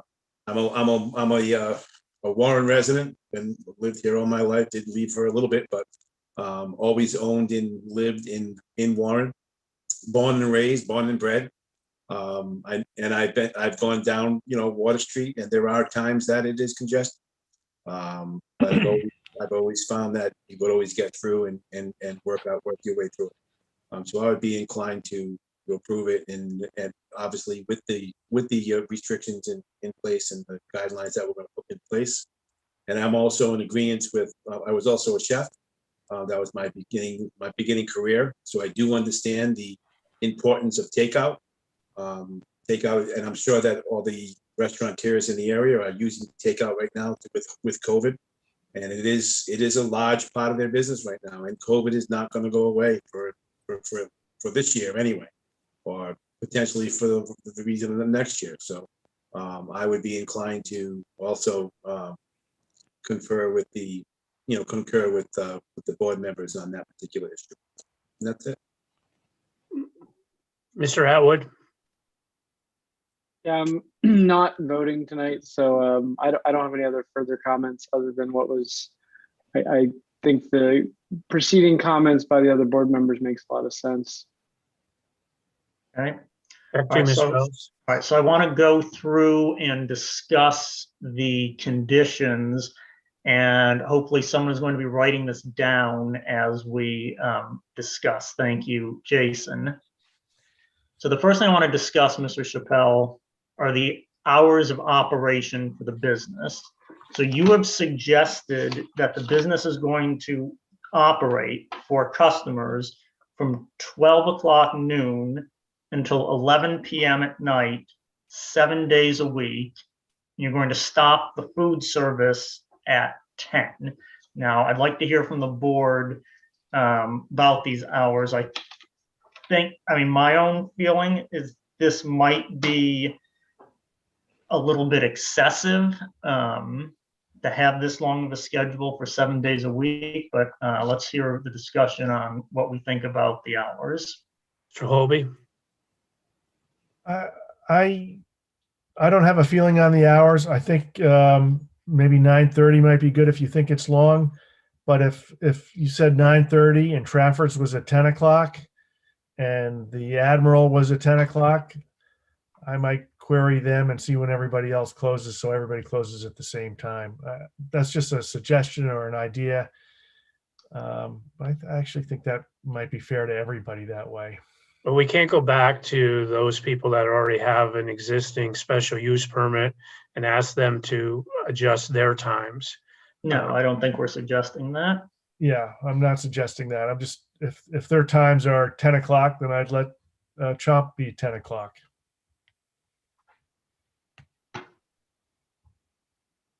All right. I don't think we have to go. Does anyone else specific? I don't think we have to go around the whole board. Does anyone else have any specific comments or feelings on the hours of operation? I'd like to speak. Yeah. I mean, they've been running in Warren from 12 to 10 for several years now, and it hasn't been any nuisance or any problems. This is a establishment that has been in the town and running under those hours, so I would be prone to give them those hours. So you're in support of the stated hours that Mr. Chappelle wants? Yes. And the feeling is we're not going to put sub hours on the takeout.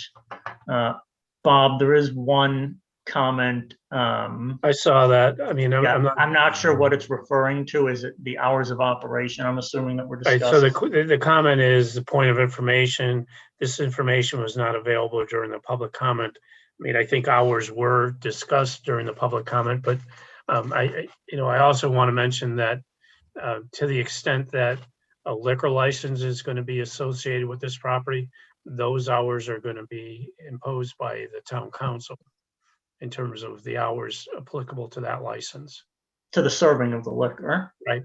But the restaurant could operate outside of those hours without serving. The council could put a restriction, and they have in the past, that the liquor license, you can't serve liquor past X hour, and you have to be closed within a half an hour. They've done that in the past. So, I mean, I think that, and Ben, you can correct me if I'm wrong. Oh, you're accurate. But so one is it a question, yeah? One question that I would have in this instance is, are we listing the hours as 12 noon to 10 p.m. since that's when food service ends, and we would then need to indicate a maximum amount of time to clean the restaurant? I think with respect to the hours that they can be open, to the extent they have a liquor license, you can make a recommendation to the town council, but the town council is ultimately going to set the hours applicable to that license, because they'd be operating under a BV license. Sure, and that makes sense to me. My concern is, and I guess this is a question for the applicant, is, I mean, if food service stops at 10 p.m., is there sufficient time between 10 p.m. and 11 p.m.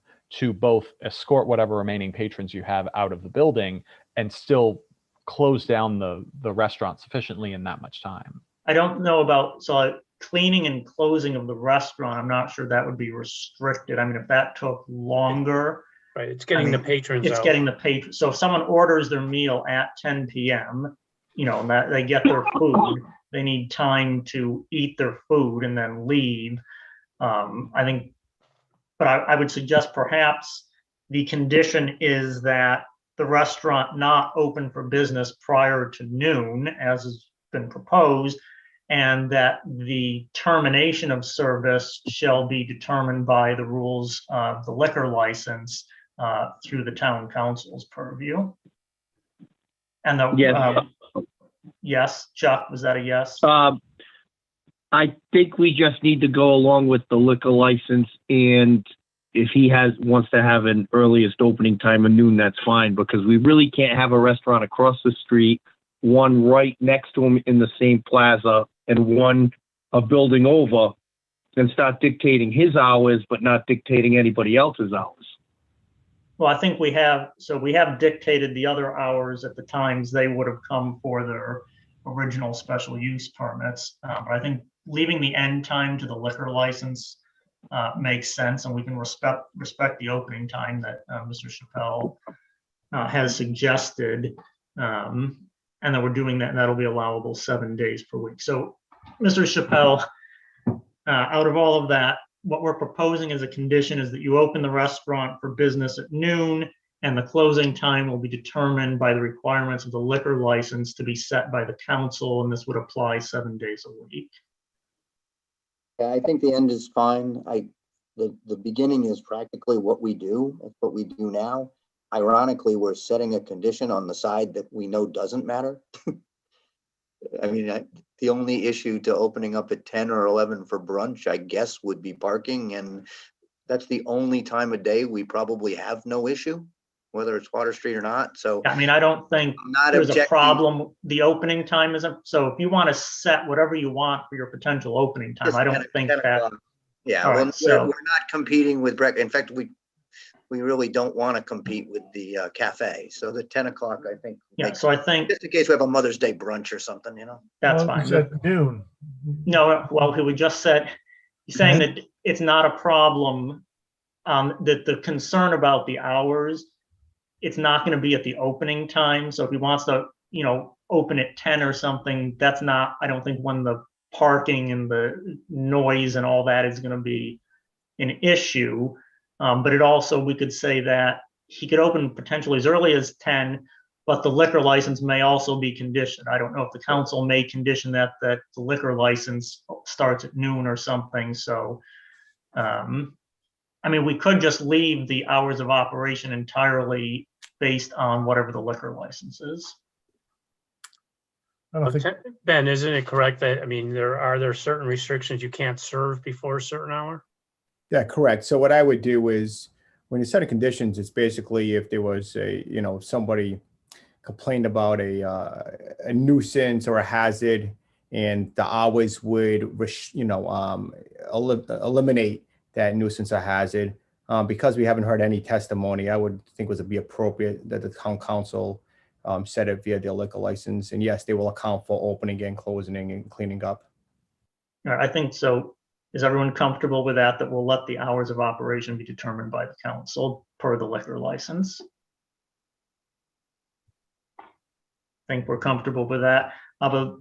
So staying on hours, now we do need to set this, I think, is the hours for deliveries, trash removal, maintenance on the building, all that sort of thing, because we have heard issues with regard to that. So I'm proposing, my feeling was that I think it would be respectful of the residents not to allow any of that sort of thing before 8 o'clock in the morning. Are there any other feelings on this? Do anything on Sunday, right? I think that's fine. We do 0 on Sunday as well, Chairman. What's that? No deliveries or? We don't have any deliveries on Sunday. All right. So what I'll call the service and maintenance hours, the condition would be that it starts not before 8 a.m. Monday through Saturday. There'd be no deliveries or maintenance hours on Sunday. And we want to say that these hours would terminate whenever the close of the restaurant is. That would seem to make sense. Is that all right, Mr. Chappelle, that whatever the council determines your close of services, that you're not going to be doing deliveries or maintenance after that time? Yeah, absolutely not. We try to schedule them all during, like, before 5 o'clock. All right. Yeah, that's fine. Let's go to conditions surrounding the ventilation system that's on the roof. I think we have an amended or updated plan from the architect showing that the rooftop equipment has been moved further back from the street. In fact, as far as is physically feasible due to the manufacturer's requirements. And it's also as close to the existing building as feasible per manufacturer's requirements. I think the conditions regarding that rooftop unit would be that it be enclosed in a screening system to the greatest height possible and to the greatest level of opacity possible, with the suggestion that it accommodate greenery, whether natural or simulated, to give it the greatest aesthetic appeal and to blend in with the live roof that's going to be surrounding it. Does anyone on the board want to tweak that at all? Can I just say that the standard on the greatest possible would be based on the design to try to eliminate it from view, but with input from the fire department and manufacturer specs on the safety effects of Yes. making it too high. Yes, that the safety will be the #1 guiding principle, and then the screen will be constructed to accommodate that based on what are the safe parameters. Okay, let's talk about the fence along the rear of the property. So, Mr. Chappelle, I think the part about raising the fence at the dumpster area is no longer relevant because we're going to enclose that and we'll make that a separate condition. But the remainder of the fence you're planning on putting on the property line, you're seeking 4 feet. The design of the fence is going to be something that has an aesthetic quality to it.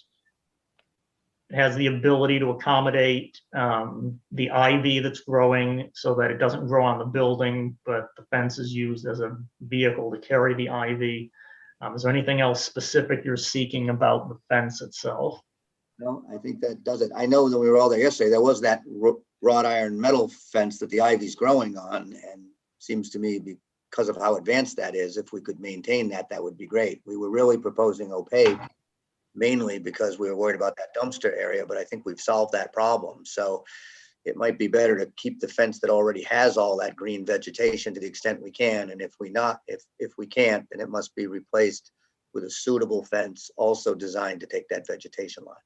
And I think also the back wall of the actual kitchen addition, it's going to have some sort of finished treatment on it. It's not going to be like a bare cement block wall. There's some, from what I gathered in the rendering, there's some kind of finished material on it.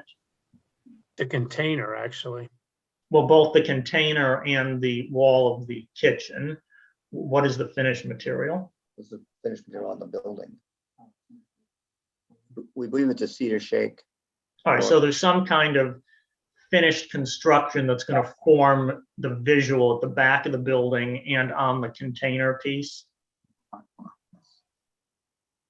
Yes. Which is shown on the plan submitted. Is that correct? I think we drew the Should be line. continuous. Yeah, I think it's continuous wood planking or cedar shakes or something that's on the back of the actual kitchen, and then it carries over on the bar container. We'll make And sure it would also be continuous on the enclosure of the dumpster area that we're talking about. Yes. Or does anyone else have any other thoughts on the rear elevation of the building? Well, because I'm spacing people, want to make sure that's. Okay, so let's just now include the condition that departing from the plans presented, we're going to have the trash and dumpster area fully enclosed, including lockable garage door for the access and a full roof structure over it that will be a continuation of the green vegetated roof on the adjacent space.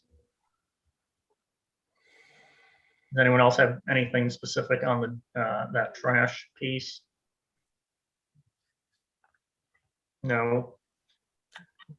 All right, with regard to the lot coverage, we're going to have the site plan updated to show clearly that easement, the 20-foot easement that's been discussed. It's also going to clearly indicate all the existing structures to remain, particularly around the Muse building. There's the ADA ramp, the stairs. That's all going to be documented so that the site plan is accurate. The calculations will be adjusted, and we recognize that a variance is needed for the lot coverage. The current lot coverage is over. The new lot coverage is anticipated to be slightly reduced, but will still be over, thus necessitating the variance. Mr. Chappelle, are you clear and okay with what we're doing with the site plan and what you need to submit? I am, and I think the variance ends up to be the amount of the buildings testified to and approved and the actual percentage calculation to be submitted. Yeah, so I would say that whatever the final numbers are, this needs to be reviewed with the town planner and the building and zoning official to make sure everyone's on the same page and agrees to the final calculated numbers. And also the requirement that the fire marshal and the Yes. fire Yeah. chief. Yeah, that the parking plan is contingent, the parking and landscaping plan is contingent on approval by the fire chief for safe access. And if any modifications need to be made to the parking for fire department access, then that may proportionally reduce the number of seats that are allowed. Just to make sure we maximize any landscaping that we can go parking spots in accordance with your ordinance. Yes, that whatever's left, we'll try, we should have a condition to implement as much landscaping as feasible, accommodating for safe fire department access. Do we want to have a specific condition regarding the requirement that employees park off site and that the on-premises parking is only for customers? I mean, I think one of the things that will come out of the parking management study group is a recommendation that, restaurants do not have their employees take customer parking. So I think, you have an opportunity to be a groundbreaker here and establish that precedent. We don't object. All right, so if the board is okay with that, we will have a condition that employee parking will not be permitted on the on-premises parking spaces. Those will be only for customers, and accommodations must be made elsewhere for the employee parking. We will note, and Bob, if you want to contribute to this item about the toilets, that the town is taking some action regarding the toilets there. Yeah, we are, I mean, It's not really, I don't know if it's a condition on the app. The applicant's not responsible for those toilets. That's correct. I mean, that is gone away. So the applicant is providing toilets that are building code compliant for the uses that are on his property, and that other piece is not relevant. Well, I mean, the original agreement was with the current property owner, that there was an agreement between the town and him to provide access to toilets in exchange for slips. I mean, obviously, with the restaurant going forward, anybody that has a slip doesn't have the same access to those bathrooms. The town has looked ahead and said, we need to provide those bathrooms. So we're moving forward in that. So there's no requirement that the applicant provide bathroom access to slip holders. All right. We can work with the town. That kind of came up yesterday. We understood we had an obligation to have those bathrooms have access and. Yeah, I mean, as I said yesterday, that's between you and Mr. Bilodeau.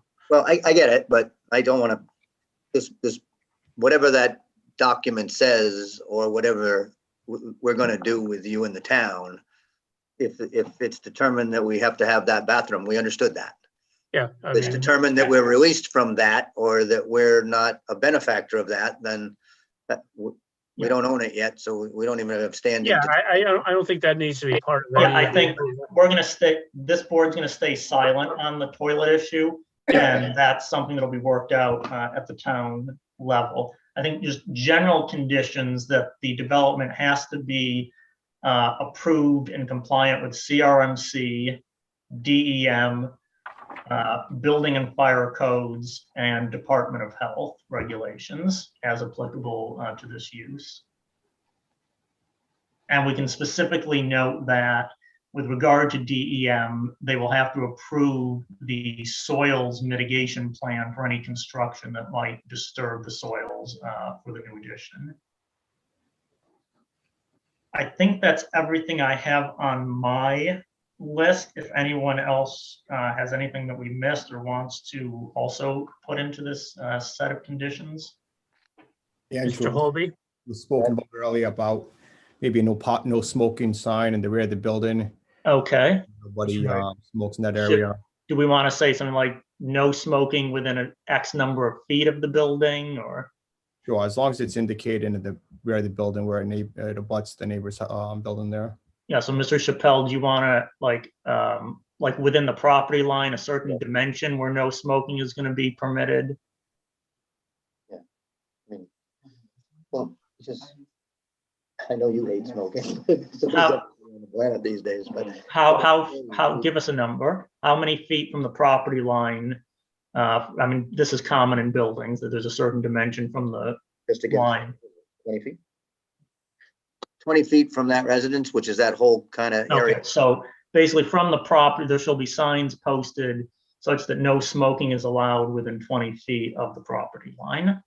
Designation of, I think, 1 or 2 spots for the window service. I think that was spoken about also. Right.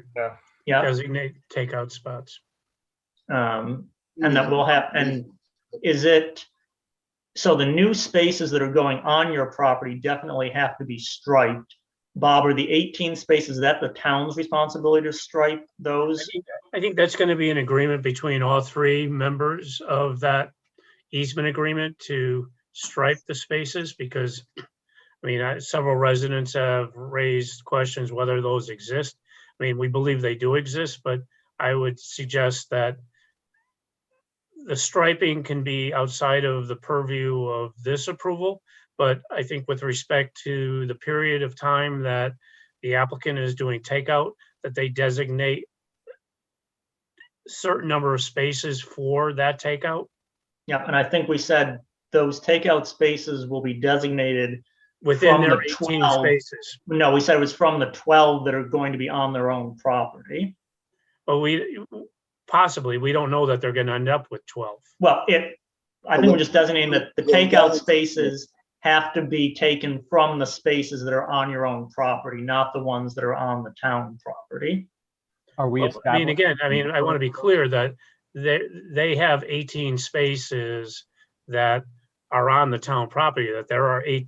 Those are their 18 spaces to do whatever they want with. So they could use those for takeout. It seemed to me that 2 of those 18 spaces would be more suitable for takeout than some of those that are going to be more landlocked, because that's to the front of the building. I don't know, Mr. Chappelle, what you're feeling. I know you had offered the interior spaces before for the takeout. And I think, but I agree with Bob that easy and easy out would be the 2 that kind of line the driveway into the other spaces or right there. So maybe it would be okay to say either on site or the spaces on the town property immediately adjacent to the entryway to the property from the south. I think the town would be comfortable with 2 designated takeouts. Designated. with signs. Right. And And that reading the the- site plan correctly, would that be spots A16 and A? We're not going to specify. Okay. I think we'll just say 2 designated signed spaces for the takeout. And then they can determine whether it's going to be on their property or in the 18, whichever work best for the traffic management in the area. Would it be pertinent to say that maybe they should sign all their spaces? I mean, shouldn't the town have, I mean, we have designated spots for each restaurant and for the town. I mean, wouldn't it be pertinent to have all those spaces in the town space to be allocated to the spaces that are supposed to be allocated by sign? Wouldn't I that? mean, the takeout spaces should be part of the 18 spaces associated with the restaurant. Right, I'm part of the understanding easement that, but I'm saying we have, the issue is parking and who's gonna be parking in those spots. I mean, wouldn't it be something to have each, the spaces are already been awarded and I already. mean, a chomp only sign. Yeah, chomp only sign, Travis only sign, I But mean, Trafford already has signs up for right, their spaces. right. Part of the easement agreement, correct me if I'm wrong, Bob, is that both Trafford and the owner of this property give the town the ability to police the lot and to make rules and regulations collaboratively about it. So I think there's no reason to believe we're not going to cooperate with some agreement. Yeah, I mean, I there's don't some language read that I don't suggests read the we may not easement be able to agreement. I don't read the easement agreement to say that we are going to police, that we have the right to police Trafford spots or Chomp spots. I think it's very clear that they have their 18 spots, Trafford's has their 18 spots. We have the spots that we have for slip holders, and then there's the public spots. So, I mean, the town does not want to be the police down there. I mean, I think it's very specific. The language is Trafford spots are their spots. They could put a sign up and say Trafford's only. Chomp could put up a sign that says Chomp only. Those public spots, nobody can put a sign up there. We can put a sign up for Marina only spots. If Trafford believes that, we'd be happy to enter that into agreement. I will tell you. They have those signs up already. I know that, but there's a line in that easement, Bob, that says, and I don't know why it's there, but it reads that Trafford assigns to us, parcel A assigns to parcel B, and parcel B assigns to A, an easement in the other person's spots. Probably just so that didn't happen and they couldn't yell at somebody back and forth. I don't think it's a bad idea, but it would take corroboration of both parties. All right, so how about the signage of the parking is left to the parties involved in the town to determine what is the appropriate signage, just that 2 spaces somewhere are signed for the takeout, and those 2 spaces are whatever is best to maintain the traffic flow. That works. And we plan on putting them exactly where everybody would put them, either those 2 right in front of that area where the window is, where there's 3, or the 2 that if you were aiming at the building would be right there. That's the logical spots for them. The reason for the window is to see somebody parked there so they're not there for a long time, so you can run out and give them their food. So we will accommodate 2 of those spots in either on our property adjacent to that window or among our 18 spots to the extent we can designate them in a close proximity to make the traffic flow work. I think that's fine, and we've captured that. Yep. Were there other points we wanted to include with these conditions? I think we've acknowledged that the plans as submitted, the requested for the variance, the dimensional variances, we've acknowledged the plans submitted show the dimensions that they're proposing, and that we're accepting those dimensions as per the plans that have been provided, and they'll need to adhere to those dimensions.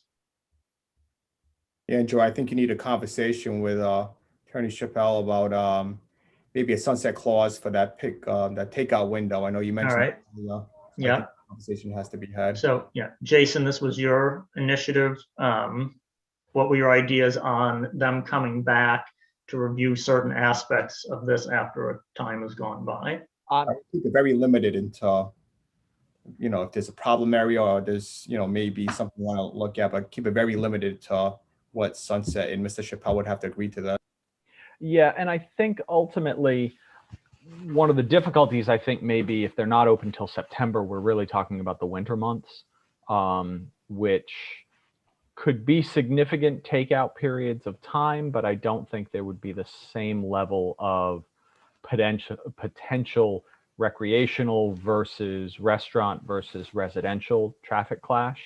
I tend to think that the time period that's really going to bear out exactly how potentially taxing this could be is probably going to be post Memorial Day and the first month and a half or so of the summer season for next year.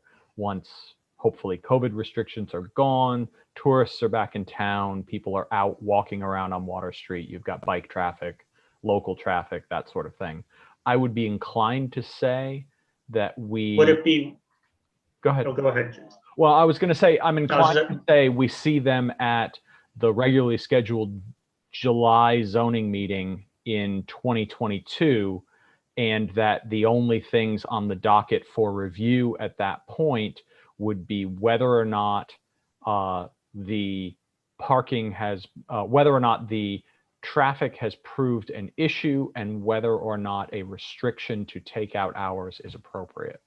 And the only thing I was going to say was maybe we let them run one full year in business from the time of opening to get an entire calendar cycle through. I mean, Mr. Chappelle can comment on. I think my only concern about that is if there does turn out to be a problem, a full year in business is a very long time for the residents to have to put up with that. I would just suggest that you defer to the town council on how they want to review the liquor license. As they did with the Wharf Tavern, giving them a 6-month look at, totally understanding that this may not start till September, October, but I think the purview of the overall operation is going to reside with the town council on the BV license. So that. Well, that's an interesting question. Mr. Chappelle, do you know when the liquor license comes due before the town council? So they have an anniversary date. And they haven't gotten a VV license yet.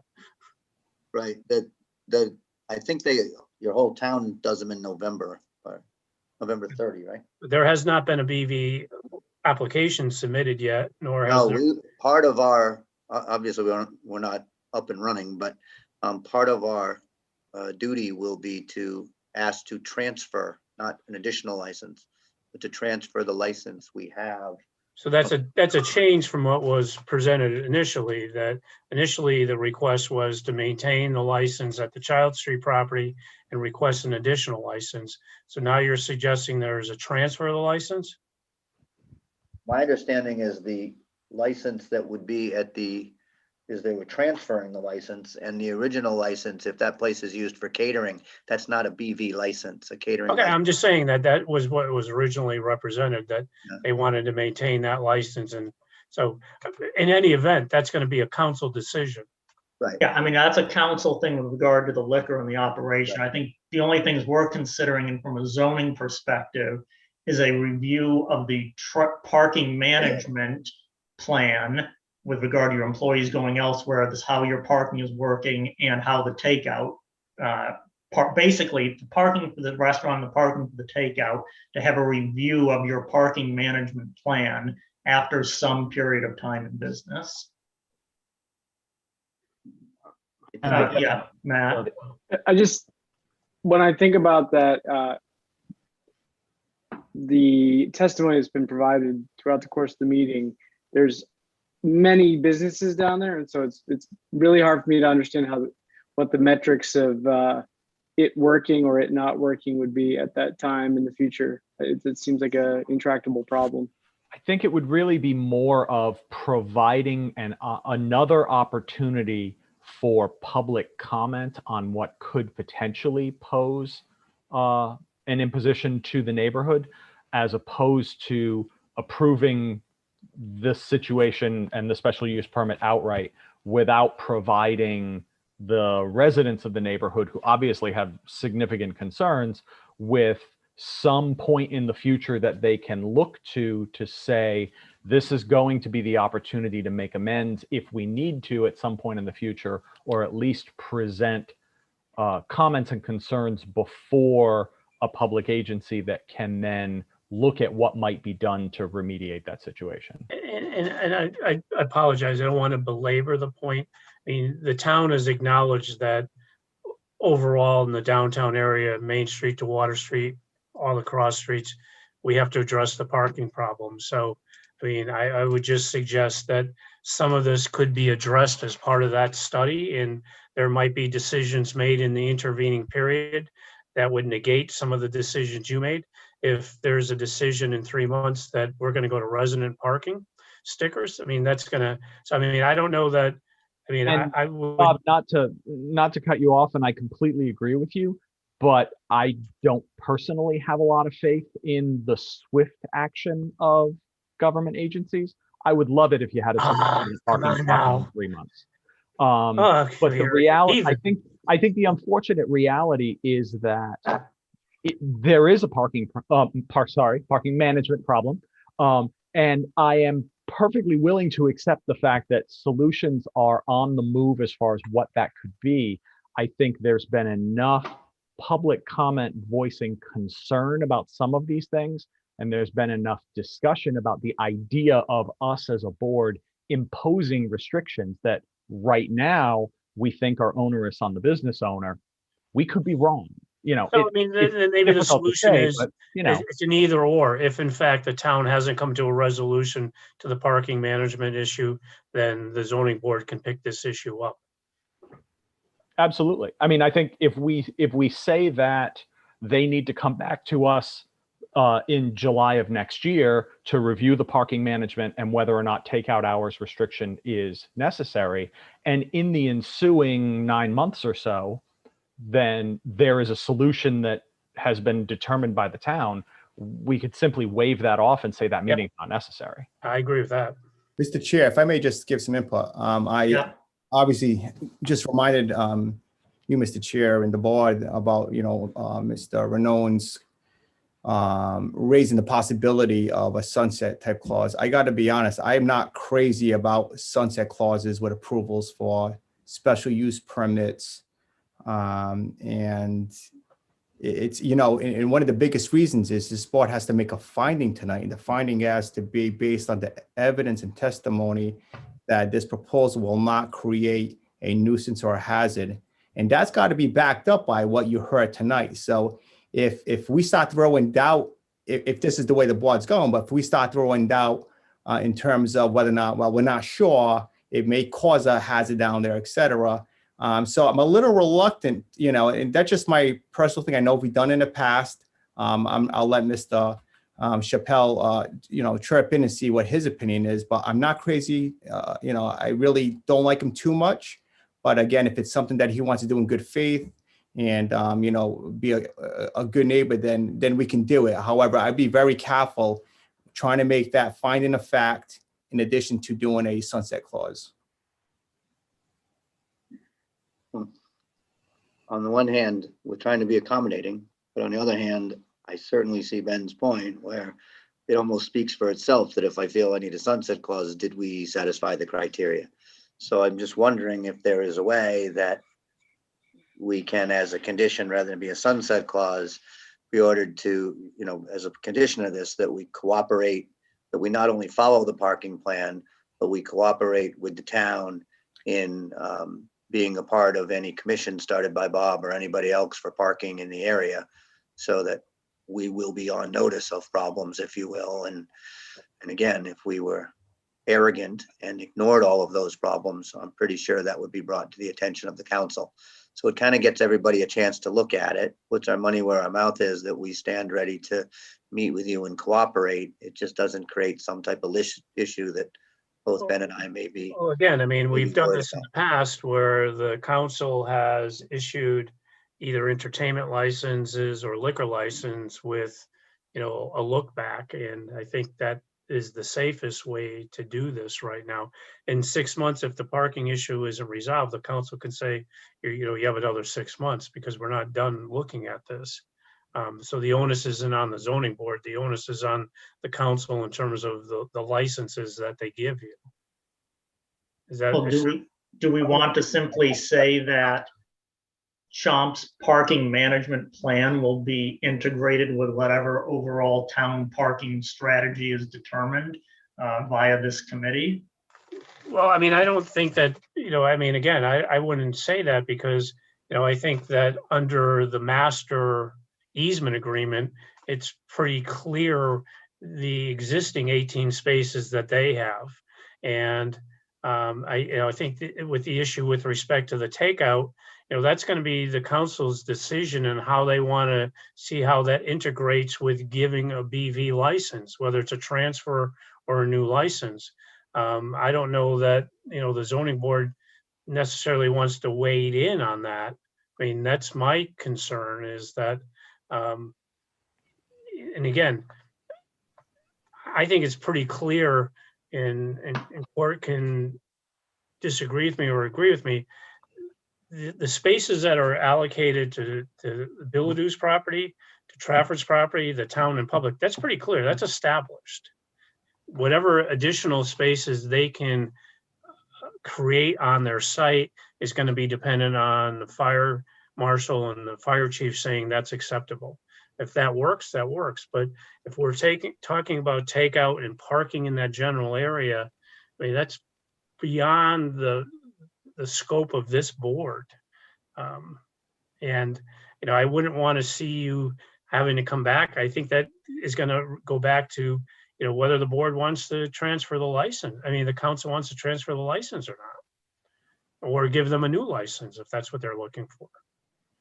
So I think, I would put the responsibility to look at that, not on you, but on the town council.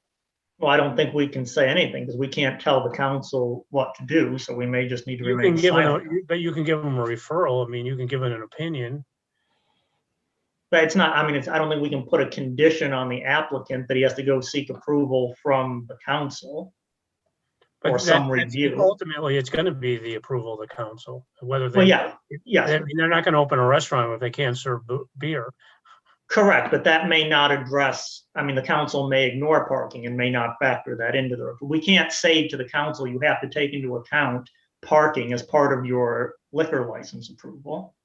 You can't, but and I know there's some members of the council on here, I don't imagine them not taking that into consideration. So, all right, so as a board, do we want to drop review of the parking and takeout and simply leave the parameters to the council and be silent on it? I think that may just be the better way to go. I would agree. All right, so we will leave that in the operational purview of the council. Were there any other conditions that we wanted to touch upon that anyone can remember? We're okay, Mr. Chappelle, you're clear on all the conditions? I am, and my list doesn't have any that I was taking down contemporaneous that you haven't hit. That we haven't touched on, all right. So with that, I will now ask the board if someone would like to entertain a motion on this application. All right. This is a motion to conditionally approve because of the CRMC. Oh, yes, that's all, yes. Our motion, one of the conditions is that it has to comply with all CRMC DEM. That's in the list of conditions that our approval would not go into effect unless the conditions are met. And the town council. Yeah, and the town council. Well, they could open a restaurant without liquor if they wanted to, I suppose. All right, I'm ready to give this a shot. All right. So we should do the special use first so that they're allowed to have the business on the site, and then we can do the dimensional variances. Correct. All right, so for all you home gamers, this is Mr. Rainone. I will move approval of application 21-20 Water Street Warren LLC owners and Sam Glynn DBA Chomp Kitchen and Drinks applicant, 279 Water Street, plat map 4, lot 96, request for a special use permit. under section 32-51 to allow a restaurant in the waterfront zoning district. In conditionally approving this special use permit, we note that it will be compatible with the neighboring land use. Water Street is a diverse area. It is one of many restaurants and shops in the area. It would end up being the 5th restaurant in the immediate area. So there is minimal discussion as to whether or not it fits into the general land use for the Water Street corridor. It would be the reuse of an existing building rather than the construction of a new building, which also fits into compatibility in the current land use. It also seeks to retain the 2 existing and operating businesses that are also on the site. We have heard testimony that this particular application would mitigate any nuisance or hazard in the neighborhood. The kitchen and ventilation system, which would be installed, is quiet even by industry standards, and it has been located on the top of the building as far away from local resident buildings as possible. The delivery and trash removal hours will be limited. The trash location on site will be fully enclosed, and the green roof that is being proposed for the main body of the building will be extended over that trash enclosure. We have all heard testimony and recognize that traffic issues already exist in the Water Street corridor, and the applicant has testified to the many measures that they will put into place to mitigate those traffic issues, including the fact that, as per their plans and testimony, there is no parking variance required for this project. They can meet all of the requirements of the town's parking zoning ordinance without having to request a variance. There will be delivery restrictions, and all employees will be instructed to park off-site. This project, this application, will be compatible with the comprehensive plan. Comprehensive plan of Warren makes specific note of attracting and retaining current businesses. It is a matter of maintaining a healthy economy, strengthening the local economy, maintaining a functional tax base within the town of Warren, and with Water Street specifically, and I quote, "The Water Street economy is diverse and specialized, concentrating on marine-related businesses, restaurants, and the sale of antiques. The public convenience and welfare will be served in so much as this will expand upon an existing and successful local business, and it will bring a new dining option into the Water Street area. This is a successful business paying taxes in Warren that is seeking to expand to a larger location to further the growth of their business. They certainly have the option to grow that business elsewhere, and we would prefer they stay here in town." In conditionally approving this special use permit, we apply the following conditions. Condition number 1, their operating hours shall be dictated by those indicated associated with their liquor license and established by the Town Council of Warren. I should be checking these off because I don't think I did these in order. Condition number 2, all delivery, maintenance, trash pickup, and service will be done not before 8 a.m. on Monday through Saturday and not after the business is closed. And no deliveries, maintenance, trash pickup, or service will be conducted on Sundays. There will be screening for the roof of the extended kitchen to mask off the new kitchen ventilation system. That screening will be installed to the greatest height and the greatest opacity possible within the manufacturer requirements and fire department safety requirements for that screening. That screening will be further covered with ivy or other greenery to better blend in with the surroundings and to blend in with the green roof proposed for the top of the building. At the north side of the property line, a suitable fence will be installed to hold and allow to grow the existing ivy that is currently on the wrought iron fence that is on that property line, and to further mask the back surface of the kitchen. The trash, the concrete trash pad at the, that'd be the northeast corner of the property, will be fully enclosed so that the trash dumpster pad and all of those associated recycling bins will be behind locked doors for access in a complete enclosure, and the green roof of the structure will be extended over that trash enclosure. The site plan for the currently proposed application will be updated to clearly denote the 20-foot easement associated with the residential property to the north. It will be updated to clearly denote all on-site structures, including the handicap ramp associated with the jewelry store, and all of the applicable site coverage calculations will be redone so that they are accurate and agreed upon between the applicant, the building official, and the town. The current parking plan, as indicated on the supplied drawings, must be reviewed by the fire marshal for safe fire department access, and by extension, it will be adjusted if the fire marshal so deems necessary. By extension to that, the interior seating capacity for the restaurant will be adjusted if it is determined that less parking is possible on the site.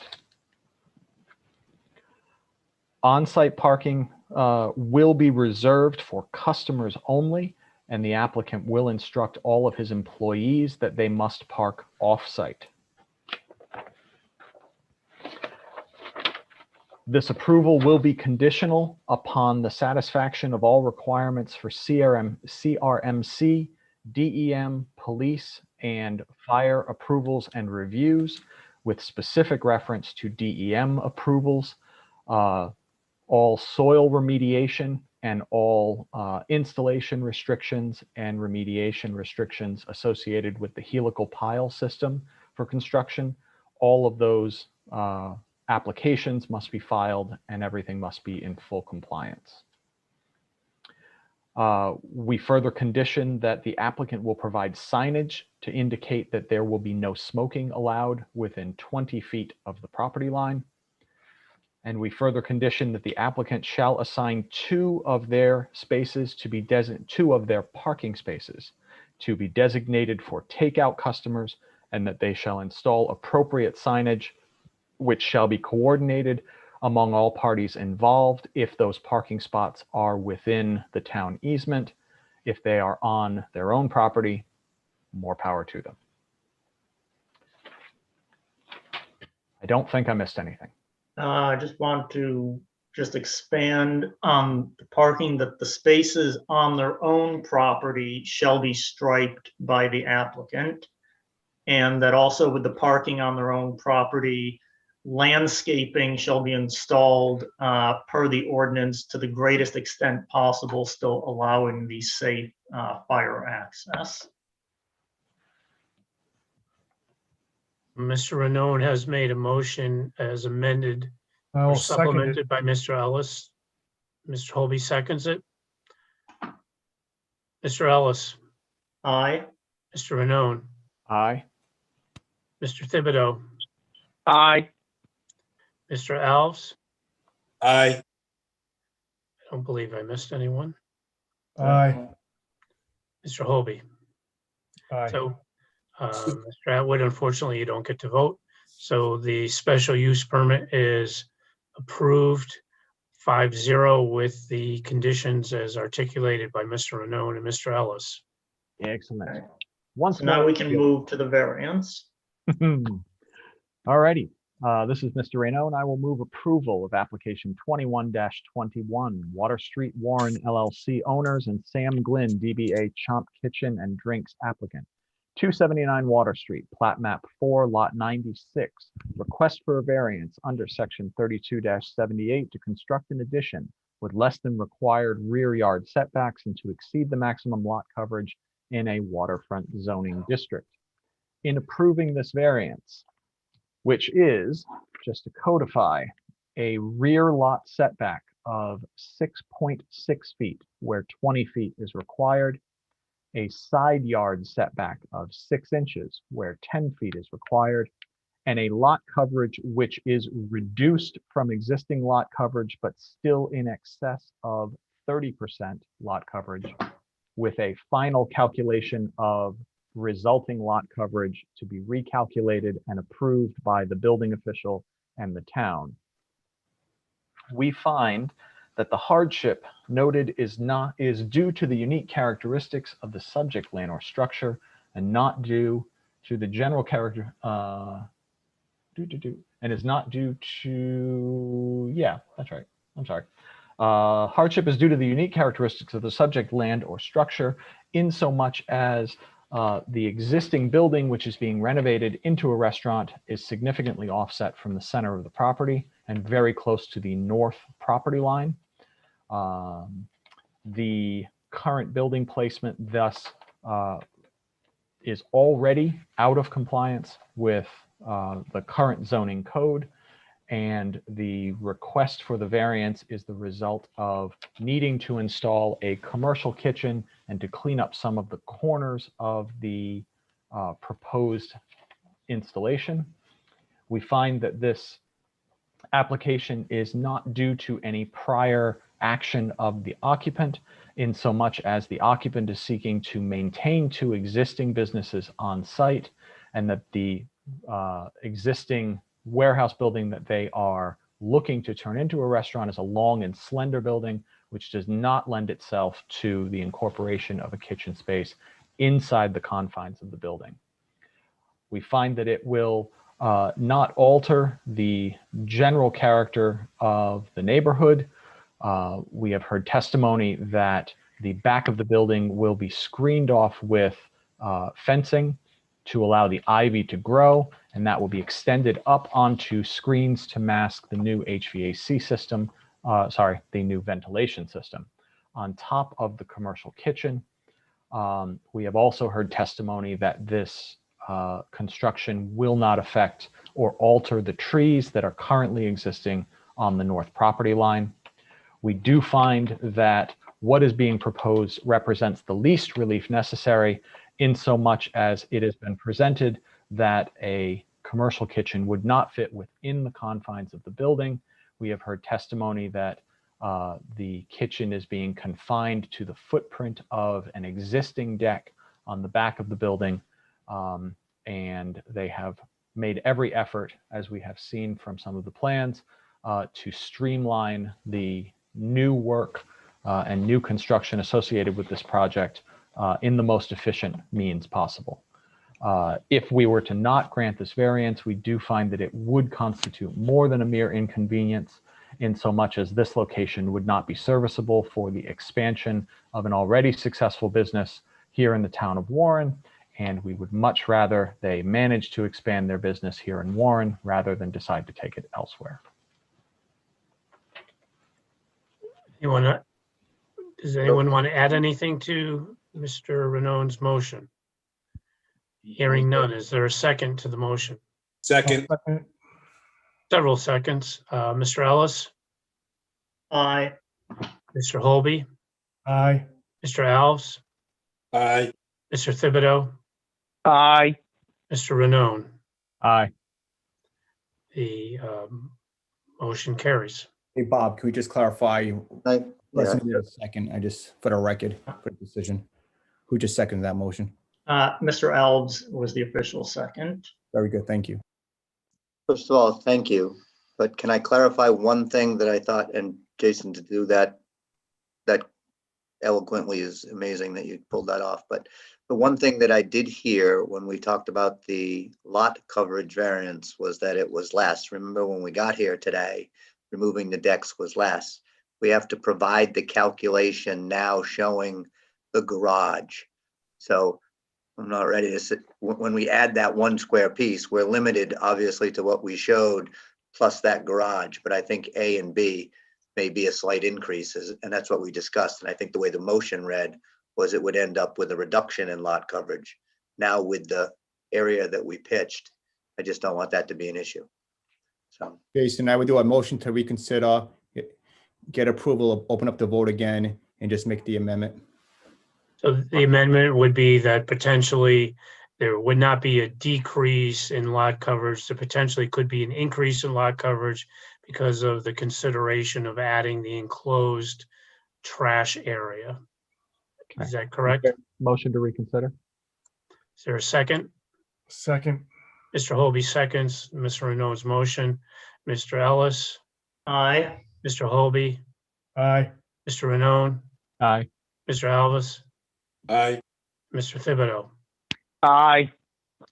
Mr. Chair, I would make a motion to amend our approval on application 21-21 to note that it is possible when the calculations are completed and they are agreed upon by the town, that the lot coverage percentage may increase rather than decrease. I think we just did that. No, I think we just made a motion to reconsider it. Okay. Now we're reconsidering it. Right. So I would just add to the reconsideration that the lot coverage would be as depicted on the plan submitted, plus the area agreed to for the trash enclosure, and would not go beyond that. I think, Mr. Ellis, specifically, I would say the trash area, in addition to what you've depicted on what you had calculated earlier and your plan. Yeah, the trash area has to be added to. What you had shown on your plan, which was not shown on Mr. Principe's plan. Oh, correct. Yes, based on the plan that I estimated, needs to be resolved with Mr. Principe updating his plan to also add in the trash area to that. And if we want to, my plan can be submitted as evidence in the coordination of the lot coverage calculation. I want to make sure that we have the point that the increase in lot coverage is only to accommodate the trash area. We're not going any further beyond it. That's the only lot coverage item beyond the plans and correcting whatever wasn't shown with the ramp and the Muse building. And we should include that the roof will be extended and look the same as the kitchen roof. It will all be one. It's really not a separate addition. It's the extension of the kitchen area, the wall and the roof. And I think we caught that one in the original motion, but yep. So there's a motion and an amendment. Is there a second? Second. Mr. Hobie seconds it. Mr. Ellis. Aye. Mr. Hobie. Aye. Mr. Renault. Aye. Mr. Alves. Aye. And Mr. Thibodeau. Aye. So we have all just given up 6 hours of our life that we'll never get back again. But Yeah, so I would just like to thank everyone in the public who participated in the discussion. I think it was a very useful dialogue, and that we were able to achieve a significant number of conditions that provided a compromise that tried to address everyone's concerns and really craft a decision, I think, that can be a benefit to the town and really accommodate the concerns that were raised. So thank you to everyone who was amenable to this and who participated in the process. Mr. Ellis, before you adjourn, and I know you had suggested perhaps moving this to, and Mr. Chappelle, you don't have to listen to this, but the May meeting, I do want to move forward with the parking study management study committee. So can we, I just want to ask, can we consider that, because there was no administrative matter listed on the posted agenda on the Secretary of State's website? So I was going to suggest is that if there are two members, and that can include yourself, that are interested in participating, they communicate that to you and you communicate that to me. We're not going to make a decision tonight, but I think there's some urgency of moving forward with this. And I would just ask that if any members of the zoning board are interested in being on that group, they communicate that to you. We could affirm that at the May meeting. All right. Yeah, so if we put an official item on the May meeting to make a decision on who will be participating in the parking group, I think we could do that. So anyone who is interested in being part, and I know some have already expressed interest, just convey that to me and then we can make it official on the May meeting, the regular May meeting. That's all I have. Thank you. Right. And that May meeting is going to be live, is that correct? We don't know that yet. No, I mean, we do not know that yet. I will say for the May meeting, whether it's live or on Zoom, I will have to participate in Zoom because I have a family medical procedure I have to take someone to, and I will be out of town then. So I will be participating by Zoom, whatever the condition is for the May meeting. Yeah, I mean, the guidance from the Secretary of State is that at least, as I said previously, at least for the next year, if not longer, we're going to be doing remote meetings. We are trying to get the technology up to speed, but I would suggest at this point, it's more likely going to be a Zoom meeting. You could ask Matt Atwood. He said he'd volunteer to help with any of the complications. It's a little more complicated than that, but thank you. And if you need any recommendations of an AV consultant that can come in and do this sort of installation, I think we can probably round someone up. Well, we've spent $16,000 to date on consultants, so we're trying to have them fulfill their contractual requirements, but thank you. Good luck with that. So I can't make a motion to adjourn, but I would encourage someone else. I will. Motion to adjourn, Mr. Chair. Is there a second? Second. All in favor, just do. Aye. There you go. Oh, good. Aye. Thanks All right, very the much. meeting is adjourned. Aye. Good night. Thank you. Good job, Jason. Very good Thank job. you all.